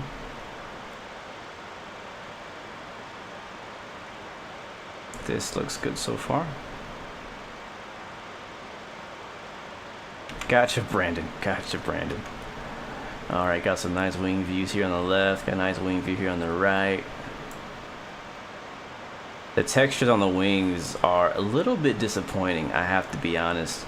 Coming from X-Plane, flying the Rotate MD-80, I remember just how amazing they did at the actual 3D modeling and texturing of that plane and the PBR effects. Like, the wing views are so satisfying, so high res. and here on this MD-80, it's like, I don't know, like, it from afar may not bother you. I mean, I don't know if I can turn my own settings up to make it look better. I probably could, because I don't have my settings very high right now. I turn them down because earlier I was having some problems with my FPS being pretty low. But yeah, it just looks low res to me. Like, you don't get that sheen, that shine there that you really want on a wing view. Now, from behind the wing is not so bad. It's just that forward edge slat. I agree, V1. I don't feel that this plane reflects the price that they're asking for. I definitely agree. I feel like if they just had done the sounds better, like, it makes me wonder, because I'm not from P3D, like, did it sound like this on P3D? And what's wrong with you guys? I mean, no offense, but if you're on P3D and you thought this was okay, it's not okay. I understand you have sound packs from other third-party developers, probably, but a plane should come out and not need a sound pack. The same goes for the MD-80 on X-Plane by Rotate, actually. I don't know what's going on with sounds in general for all aircraft. Like, most of the planes have been coming out in the last 6 months to a year. Okay, not all, not most of them. A lot of them in the last 6 months. Let's go with that. 6 months have come out with just lame sounds. And I get it. Sounds are difficult to get. They are expensive to get. But it's just a must-have. You need to have that. So, you know, thank God for people like FT Sims and Mango Studios, you know, people like that who are making sound packs, you know, BSS, because without them, we wouldn't be getting the same satisfaction. That's one of the main things I get so much satisfaction from in the A320 is that, and at least a little bit. Like in this plane, the thing that really bothers me is whenever we were taxiing and I put the throttles forward, I couldn't. Here's the thing, in flying in a flight sim, you only have so many senses versus real life. In real life, you know, you can actually feel the plane accelerate. You can feel the plane climb. You can feel the plane touching down. You can feel the contact with the ground. And the only thing we have in simming on our computers is we can see, you know, the plane is going forward. We can see the plane is going left to right. It's rolling, whatnot. We don't feel it, but we see it. We also can hear the plane accelerating. We can hear the plane touching the ground.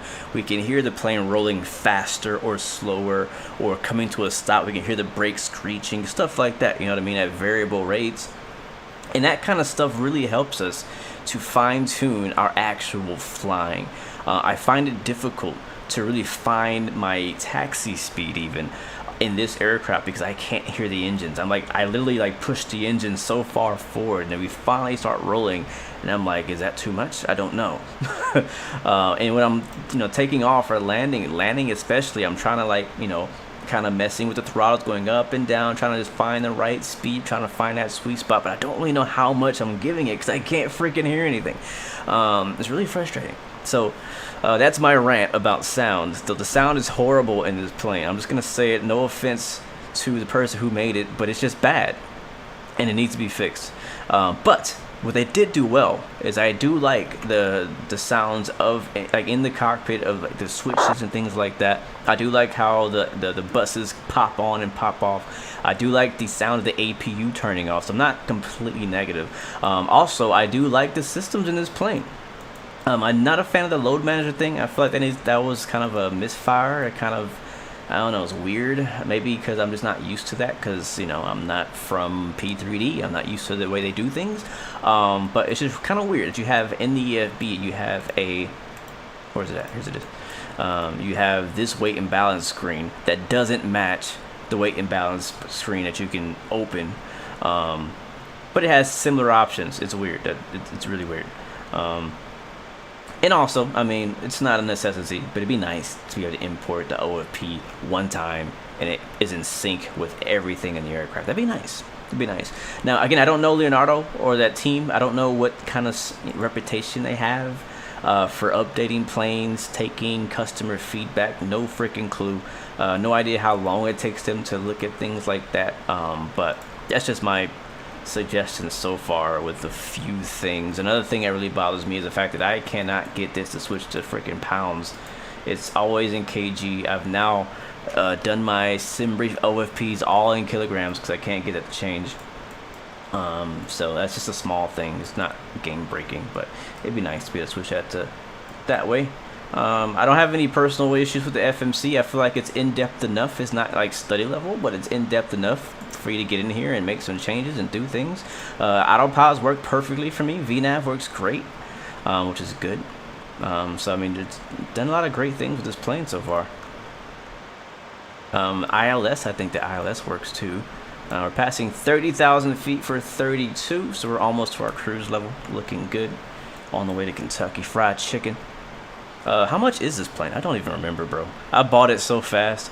This was one of those planes that I knew I was going to get. It didn't matter how much it cost. I don't regret buying it. I don't. I really don't. I think it was overpriced, but I do not regret buying it. This is like kind of plane that's going to hold me over until PMDG drops to 7.3, and then after that, I don't know how often I'm going to fly it. That's the 100% truth. And I think that's the truth for a lot of people, whether they want to admit it or not. Whether you're an MD-80 lover or not, once PMDG drops to 7.3, this plane will be on a limited schedule. I'm gonna see how much this plane costs. Let's see. Oh no, it's definitely more than 65 euros. From what I heard, this was the most expensive plane, I think, so far to come to Microsoft Flight Sim. Oh, where are you? There it is. 75 euros is how much this plane is.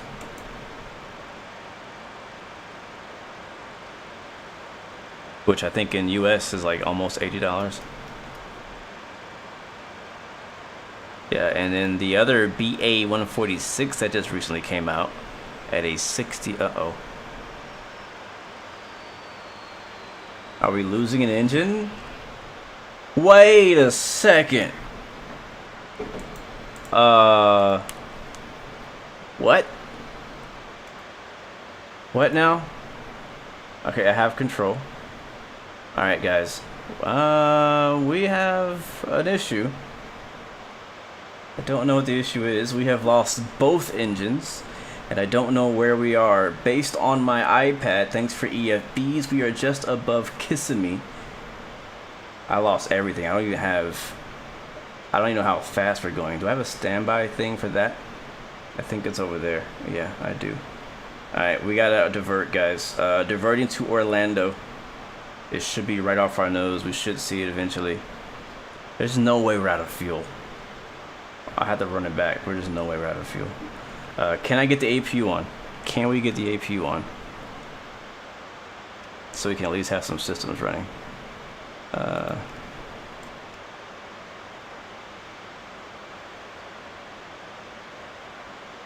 don't know if it's gonna start. I'm gonna try. Yep, APU starting up. Good, good, good. Alright guys, we're diverting. I am already pitching down, trying to maintain a glide. We have a few instruments down here that should be able to help us out. This one is not working at all. This is one we're going to have to go by. We're at 28,000.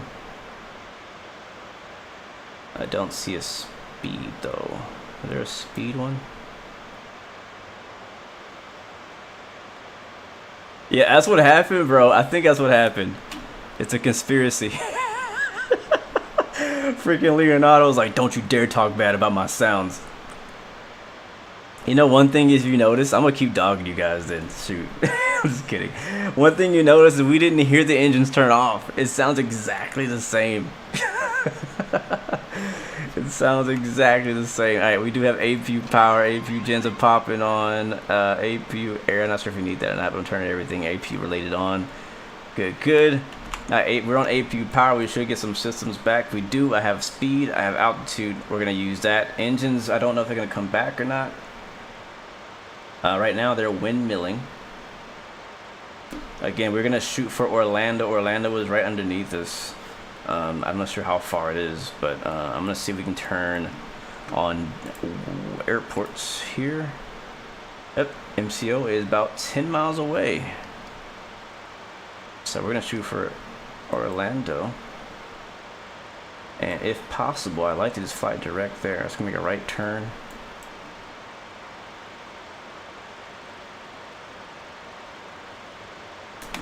There we go. Can you believe we're going to have a second Mayday in one stream? What is going on? It's the stream freaking curse. That's what I'm calling it. Anybody who talked to me about like streaming and stuff like that, I always mention the stream curse. Everything will go right until you hit go live. I have flown 5 flights with this plane throughout the week and have had no issues except for the lack of sounds. And the fact that we're streaming now, done nothing differently today. I'm grabbing some Orlando charts. Somebody do me a favor, I'm gonna need help in the chat. I need the weather in Orlando. I mean, we can land on whatever makes sense, but I want to know, at least know the weather in Orlando.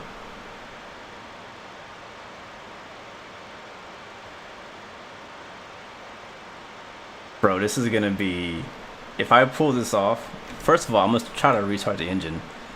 But if I pull this off, do we have fuel? We do. I'm gonna turn the center tank off, but we do have fuel. I'm gonna turn these guys on, just in case. Yeah. This is gonna be a miracle right here. Yeah, I'm gonna relight the engines, hold on. I'm trying to fly the plane at the same time. We probably are good enough to get autopilot. Let me see if autopilot will run for us. At least on heading mode. Alright, heading select, vertical speed, and autopilot's on. Yep, beautiful. That'll take some load off of me. Orlando is at, oh boy, that's not the, nope. Okay, autopilot is not working. Oh boy, autopilot is trying to kill us. There's an assassin out here somewhere. This plane has been sabotaged. All right, let's get that engine on.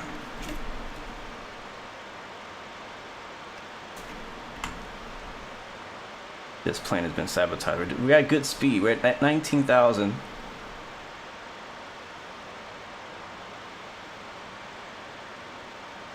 Deploy the rat. Oh, the rat might be already on. The rat might already be on. Let me try to do the fuel. I don't know if it's gonna start.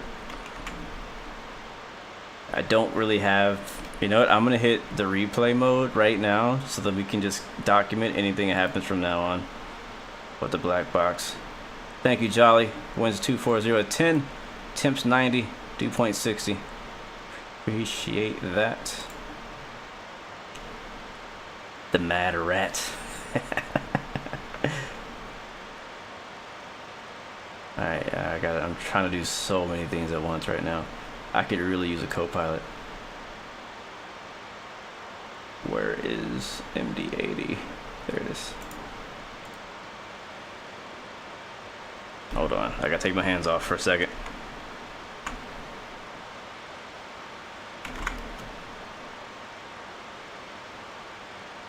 Alright, there we go. We're recording. Alright, and we're losing speed. Alright, where are we at? Where's Orlando? And we get some outs, get some trim so I don't have to fight the thing so much. So we have plenty of fuel. I don't know why we lost our engines. And I'm trying to relight them. It's not working. I'm gonna try it one more time. Alright, let's relight 2. Let's see if we get any movement at all in the NG or anything. Yep, nothing. I'm not getting anything. So we're right above Orlando right now, basically flying in circles around it. We got about 260 knots. We're at 15,000 feet. And that engine is not relighting. I'm going to try put some fuel in there, see what happens. God is my co-pilot. Yes, Jesus, take the wheel. Absolutely. Jesus, take the yoke. I need to get visual on Orlando. That's what I need right now. Don't need your start valves. You need speed to spin your N2. Okay. Well, my N2 right now is 24. Usually, we can start at 24. And it's not starting. Bring your throttles to idle. That is true. That might help. That might help. Yep, they're idle. I'm just gonna try. 12,000 feet now. Oops, I'm not sure what that does. Wrong button.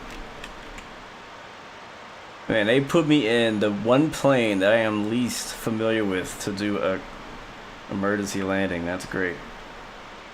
Alright, this is where it's going to get really important now. We're getting below 10K. About to be up below 10K. And I don't want to, we're going down at about 2,000 feet per minute right now at 260 or so knots. And we need to find the airport. So let's start looking for it.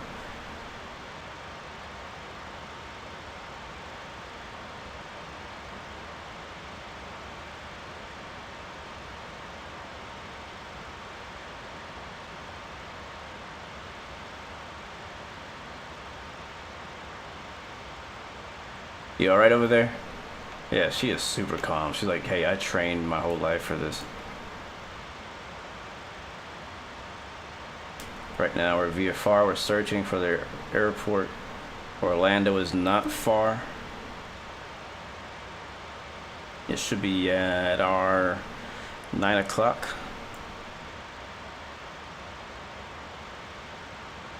Yeah, I agree, Stalker. That's kind of what I'm trying to do now, man. I've kind of given up on trying to figure out the issue. The problem is I'm single pilot right now, and it's very difficult for me to fly the plane and try to troubleshoot why the engines are not working. So we're just going to put her down in Orlando. Again, we have no engines, so we're going to go for whatever runway we can see first. And I think this should be the airport right here. You know, you're right, Briggy, my ignition is not on. Alright, so runways are going left or right to left, so we'll keep that turn going and come in from that way. I don't know what runway that's gonna be.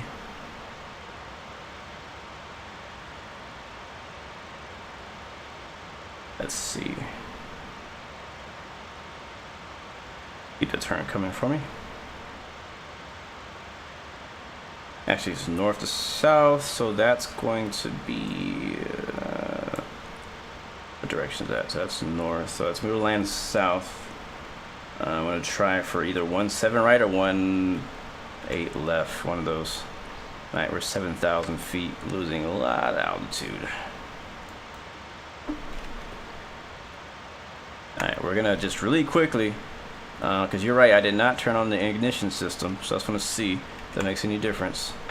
If that doesn't work, then that's it. We're not gonna mess with it anymore. Oh! The right engine's firing up, guys. The right engine, I think we're getting the right engine back. I got some movement in our EGT. N2 is rising as well. We're still going to put it down no matter what. Even if we get the engine back, we're putting it down because there's something going on with this plane. Something is broken.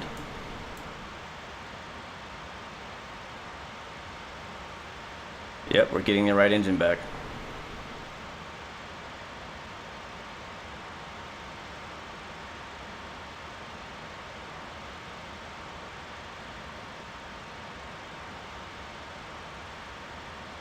Alright, right engine is back. I think I can now put power in. There it is. I got power on the right side. Gentlemen, the flight crew has been advised that there is a problem with the aircraft, and we must prepare the cabin for emergency landing. Alright, and we're going to go get engine Stay number calm and 1. remember that the flight crew is trained for situations like this.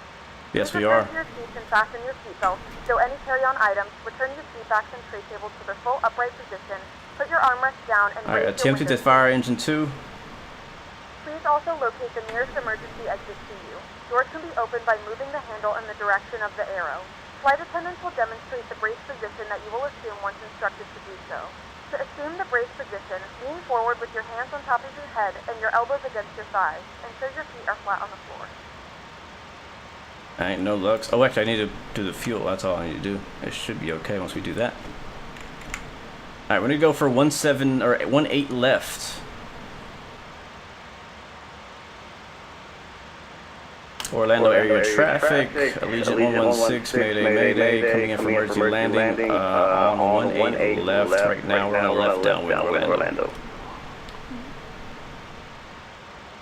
Alright, looks like we're getting our left engine back right now. I'm flying with the right engine only. There's the pop. Looks like the aircraft's generators are popping back over, which is good. It's a great sign. Things are looking up for us, guys. Things are looking up for us. We only lost about 25,000 feet trying to figure it out.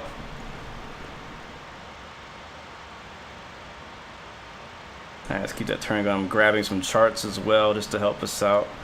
1-8 right. Sorry, 1-8 left. Oh, we're close. Now, this is where track IR will be super helpful. Yeah, we're actually high. There it is. I think that's it. Is that it? Yep, that's our airport right there. Alright, gear's coming down.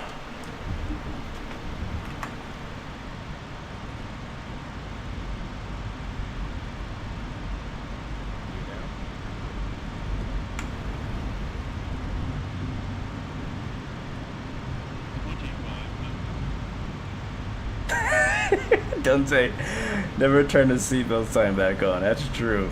I ain't even think about it, man. I got other stuff to worry about. Alright, we're bringing it in. No go-arounds, because we don't know if these engines are going to fire up on the way out. I'm not sure if the engines can handle the go-around. So I'm putting the speed brakes out, losing my speed. Flaps are not out. We ain't got no flaps out, man. We're too fast.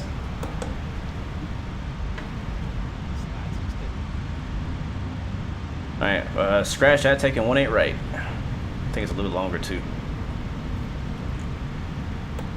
This is not going to be pretty, guys. We're still idle power. Trying to lose speed.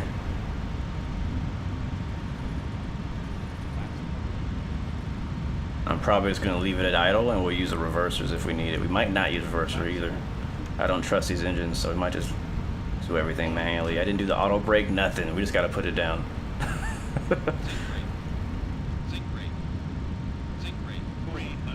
Alright, we're going to glide it, guys. Engines are still idle. Brakes away.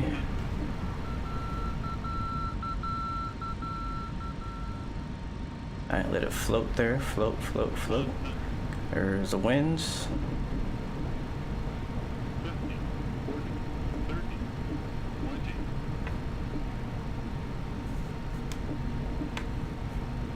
Come on.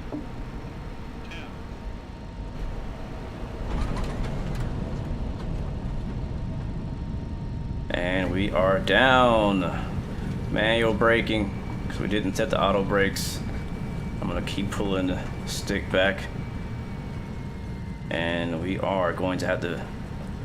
we'll see if we can get off the runway. So don't shut the whole airport down. Oh, we made it. What a day. What a freaking day.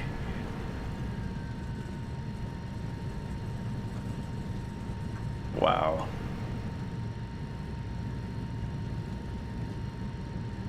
Wow, wow. I don't know, I guess we should go ahead and taxi to the gate at least. I mean, where's the diversion? We don't have a gate. We'll find an open gate. We can find an open gate, we'll take it. I'm just gonna cross runway, who cares? Alright, where are we? Wow, this was such a clutch stream in general. Just, I mean, every curveball. We had a freaking double engine failure on takeoff. And then we finished with a double engine failure again during cruise. Thank you, Cadges, for being a member, my friend. Thank you so much for that. Now we're going to get lost. We're going to go to Airside 3. I don't know where Allegiant parks. Allegiant does fly to Orlando, but I don't know where they park. So we're going to take the closest available parking spot. So we'll go to Airside 3. I think that's where Spirit goes. We'll actually go to the next taxiway. Oh boy, maybe it was a bird strike. I don't know. On takeoff, maybe it was a bird strike. Notice that the flight attendant didn't say anything after we landed. There was no "Welcome to Orlando." There was just silence. Just silence. It should have been at least some hand clapping. Allegiant goes to... Oh, I didn't know that. Or Allegiant goes to Sanford, Orlando, not MCL. Okay, well, they don't have a spot here then. We'll just take one of these here. Well, guys, I want to apologize. Today's stream didn't go quite as planned. But, I don't know. I thought we did okay. We did crash, technically. But we didn't crash this time. So, we'll be parking at 4-8 we'll have to either rebook these people. Why is there a barrier in the middle? That's not safe. Parking brake set. We are alive. That's all that matters. Passengers will all get rebooked and refunded. Don't worry about that. Oh, we're still moving. I want to shut the engines off for good. There we go. And watch the replay back. But guys, happy freaking Friday. It's been good hanging out with you guys. Real quick, just side note, currently in real life, I'm dealing with a lot of stuff. Nothing bad. Just me and my wife and my family, we're working on moving locations. So that's why you haven't heard from me much. Plus, I was out of town on work as well. You know, trying to grind out to make as much money as I can to make sure we're all good for this move. We're finally moving into our, first house. So we're working on that. But so I got like a lot to do next week as well. So I'm not sure which days I'll be available just yet. Hopefully I can make it on Monday and probably not Wednesday. But we'll see. Just stay tuned for that. Check out the Instagram for updates and everything like that. But yeah, really good to finally get in here and get a chance to stream and hang out and try out some of these amazing new add-ons we've been getting. Again, I'm really hoping that the PMDG 7.3 will come out this weekend, hopefully. But if not, then this next coming week. And trust me, I'll definitely be trying, if I can, to take a day off or so to fly that bird. Because we've been all waiting for that for years. And what you hear right now is not the engine, it's the APU, because we don't have engines. Thank you, Brandon. Thank you so much, man. I don't really want to call it my house yet. There's still some technicalities I gotta jump through and some hoops I gotta do to make all that happen. But it is a big deal. It's a really big deal. And you guys know I've been working towards it for a long time. And it's gonna be a dream come true for sure. But that's the reason why I've been kind of quiet on the channel the last week or so, because I've been working on that since I got back in town, and just really behind on a lot of work in general. But guys, our landing rate was at 284. I will take that for our diversion into Orlando. Initially, if you just joined us, we're gonna be flying from Fort Lauderdale to a place called, I already forgot the name of the place. I don't even know. Someplace in Kentucky. Thank you, Flying High with Matt. Thank you for subscription. Welcome to the Blu-ray family. But sadly, we didn't make it over there. Now, we're going to have to try to do another stream later on. And I think it's Bluegrass is what it's called. I think it's definitely worth checking out. So I have to come back out there sometime in the near future. US boy, thank you for the subscription. Welcome to the Blue Arrow Royal family. It is good to see you. It is replay time now, guys. It is replay time. Let's see how we did on that landing. I wish I had recorded our crash landing earlier, but I'm gonna have to rename today's. Actually, maybe not. The stream name is Taming the Maddog. How do you think we did? And Maddog was real mad today. I don't know. He just woke up on the wrong side of the bed or something. Thank you, Dan the Man, as well for that sub. Welcome to the Blue Arrow Royal family. I am loading up the replay. Ahora. Let me just open. I'm gonna cancel. I mean, these Pack X people should be just happy to be alive. Seriously, like that was. I would love to rewind the stream back to the point where all the engines just died. I would love to see my face when that happened. Because, wow. No. I don't want to do that. I want to play. There we go. All right. So I don't know how high we are at this moment. Don't remember. Doesn't really matter. But we lost a lot of engines. And basically kind of a recap of what happened at the end is we were cruising at 32,000 feet, just got to cruise, and we lost our engines. Both of them just died, and when the engines died, we lost all power. And from that point, I was like, all right, well, I guess we're going to find the closest airport. Thankfully, I had an iPad here. I could look at my iPad and see what the closest airport was at that moment, and it was Orlando. So we glided down to, 4,000 feet or so. I'm going to fast forward here. About 4,000 feet or something like that. That sounds legit. And we were able to get the APU fired up and running. And followed by getting the APU on, we were able to get the engines back up and running. But at this point, I was like, you know what? This plane needs maintenance in general. So decided to go ahead and make an executive decision and put it down in Orlando. Thankfully, we had engines for backup, but basically, I just glided it down to the runway. I never even put any engine input in on approach. So, actually, no, I was not full flaps. The reason why you're seeing it full flaps is just a replay bug. We weren't actually running full flaps at this moment. But there's a gear just dropping down. The airport's right in front of us. On a, I wouldn't say downwind, but kind of like a 45-degree angle coming in the 1/8 right. I'm gonna turn the sound down because it's just not good. It's just like making the worst of sounds.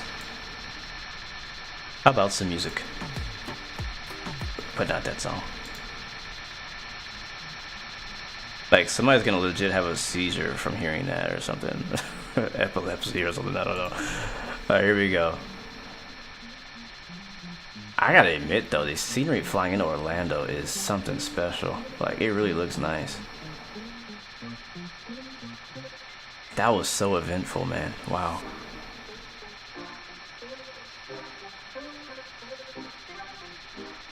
Yeah, that's it. Stainless, I want you guys to have some butter before we left, that's all. You'll see that I held the nose up for a while too, trying to bleed off speed again. I didn't use the throttles at all. I just was trying to set it down softly as I could without the engines. Not gonna lie, part of me kind of wishes I would have never turned the engines on just to see if I was able to land it, because it's kind of a challenge, you know. Here we go, floating over the runway. Floating on purpose though, because we're not gonna use speed brakes. There you are, touchdown softly and safely on the ground in Orlando. Pretty solid landing, I gotta say. Oh yeah, John, man, John's. I didn't know if I could do it, bro. I really didn't.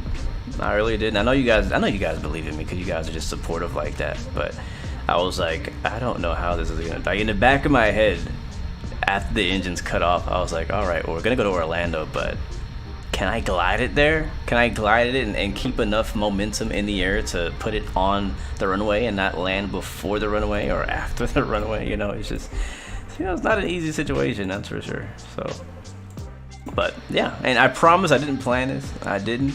I don't even know how to turn off failures on this plane. So, yeah. But I gotta say, I do like when stuff like this happens because it does keep you on your toes. You do have to always be ready. Even in real life, you gotta always be ready for something to go wrong. And it's really cool to I mean, I would never want to be in this situation in real life, but in the sim, it's really cool to be able to practice a scenario and see if you can handle the stress and everything like that. So we did it. I think we passed. John, we are using a replay mode called Flight Control Replay. It is actually a payware replay system that you can get on Sim Market. Matter of fact, you can find the link down in the description if you're interested. I've been using it for a while. It's my most trusted replay for Microsoft Flight Sim, so it's my go-to. Thankfully, we didn't need any search and rescue crews for this flight, so thank you V1 for being on standby, but we're all good here. Don't worry about that. You know, Stainless, I'm not gonna lie. Hold on. There we go. I gotta say, that sound doesn't sound too bad. I think that might have been FS Realistic though. But yeah, I think we're gonna park this baby in the hangar. Yeah, and let them repair it. In the meantime, we'll wait for the 737. Thank you guys, thank you. I'm just doing my job, that's all. One more view from the belly cam.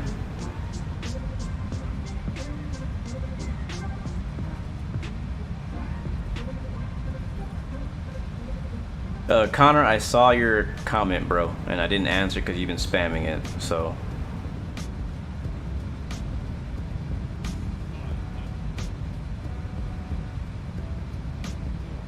Wow, Robert Pichet landed in, I'm not sure what a Cores is, with no engines in the middle of the night. Yeah, this would have been even more challenging, I think, in the middle of the night, or in bad weather.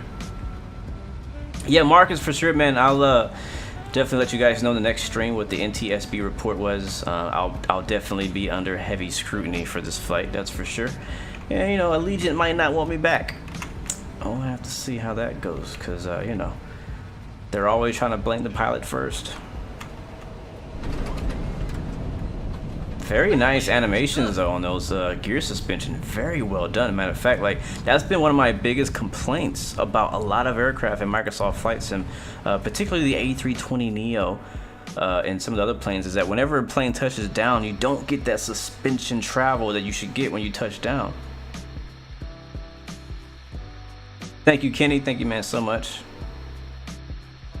Azores, thank you, man. Azores or Azores? Check it out. You can see the suspension travel on the gear here. Oh, I can't move my camera. Like, the plane doesn't just like just stick to the runway, but it actually like sits down the runway and kind of bounces a little bit. That's how a plane should actually suspend, right? So it's been a problem with a lot of planes I've seen in Microsoft Flight Sim. It really bugs me. Yeah, we'll keep the pin stainless. I will definitely do that. Well, guys, today wasn't. I hope you guys enjoyed the stream. I really do. It was interesting. It was different. It was weird. I do want to say though, just kind of to let it be known that I do actually like this plane. I really do. I like this. It's not my favorite.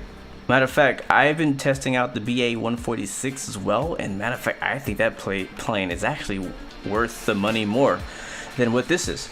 But it's still a good plane. I don't regret buying it. I don't want my money back, but I do want some things changed and fixed. Oh, look at that parallel with a Canadian. Oh no, a Lightning longitude.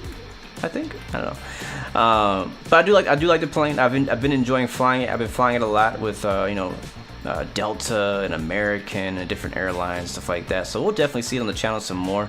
It just kind of depends on when that 7.3 drops. So yeah.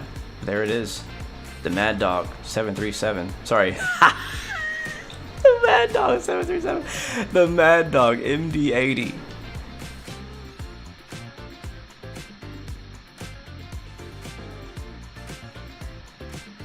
Wow, we really kept that nose up high. It was definitely a firm landing there. It was not, but we put her on the center line though. I'll take it. I'll take it. I'll take it. I think we'll go fly CRJ now. Well, guys, that's it for me today. Again, apologize. We didn't get to our destination, but we'll make it out there next time. Until next time. Yes, actually, that's what I was doing, Marcus. Bleeding the energy. See, somebody recognized my genius. I'm just kidding. Until next time, guys, hit me up on Discord. We're still doing the Formula 1 World Tour. Next stop is Miami for the first ever Formula 1 Grand Prix in Miami. We're doing our flights going around the world. I've missed a couple. I'm going to try to catch up. A few of them were pretty long, 20 hours, 19 hours, and 9. But they'll get shorter here soon as we get back into Europe. But yeah, join us on Discord if you want. !Discord. Until next time, remember you have 3 choices and give up, give in, and give it all you got. Peace, love, and God bless you. Enjoy the nice vibes on the way out. Peace. Happy Friday. Bow, bow, bow, bow, bow, bow, bow. We alive. We ain't die. Detroit versus everybody. We alive. We ain't die. Freaking threw 2 failures at us. Not 1. 2 failures at us. We failed the first one. Second one, success. Winning. It's a time to celebrate. Bow, bow, bow, bow, bow, bow, bow.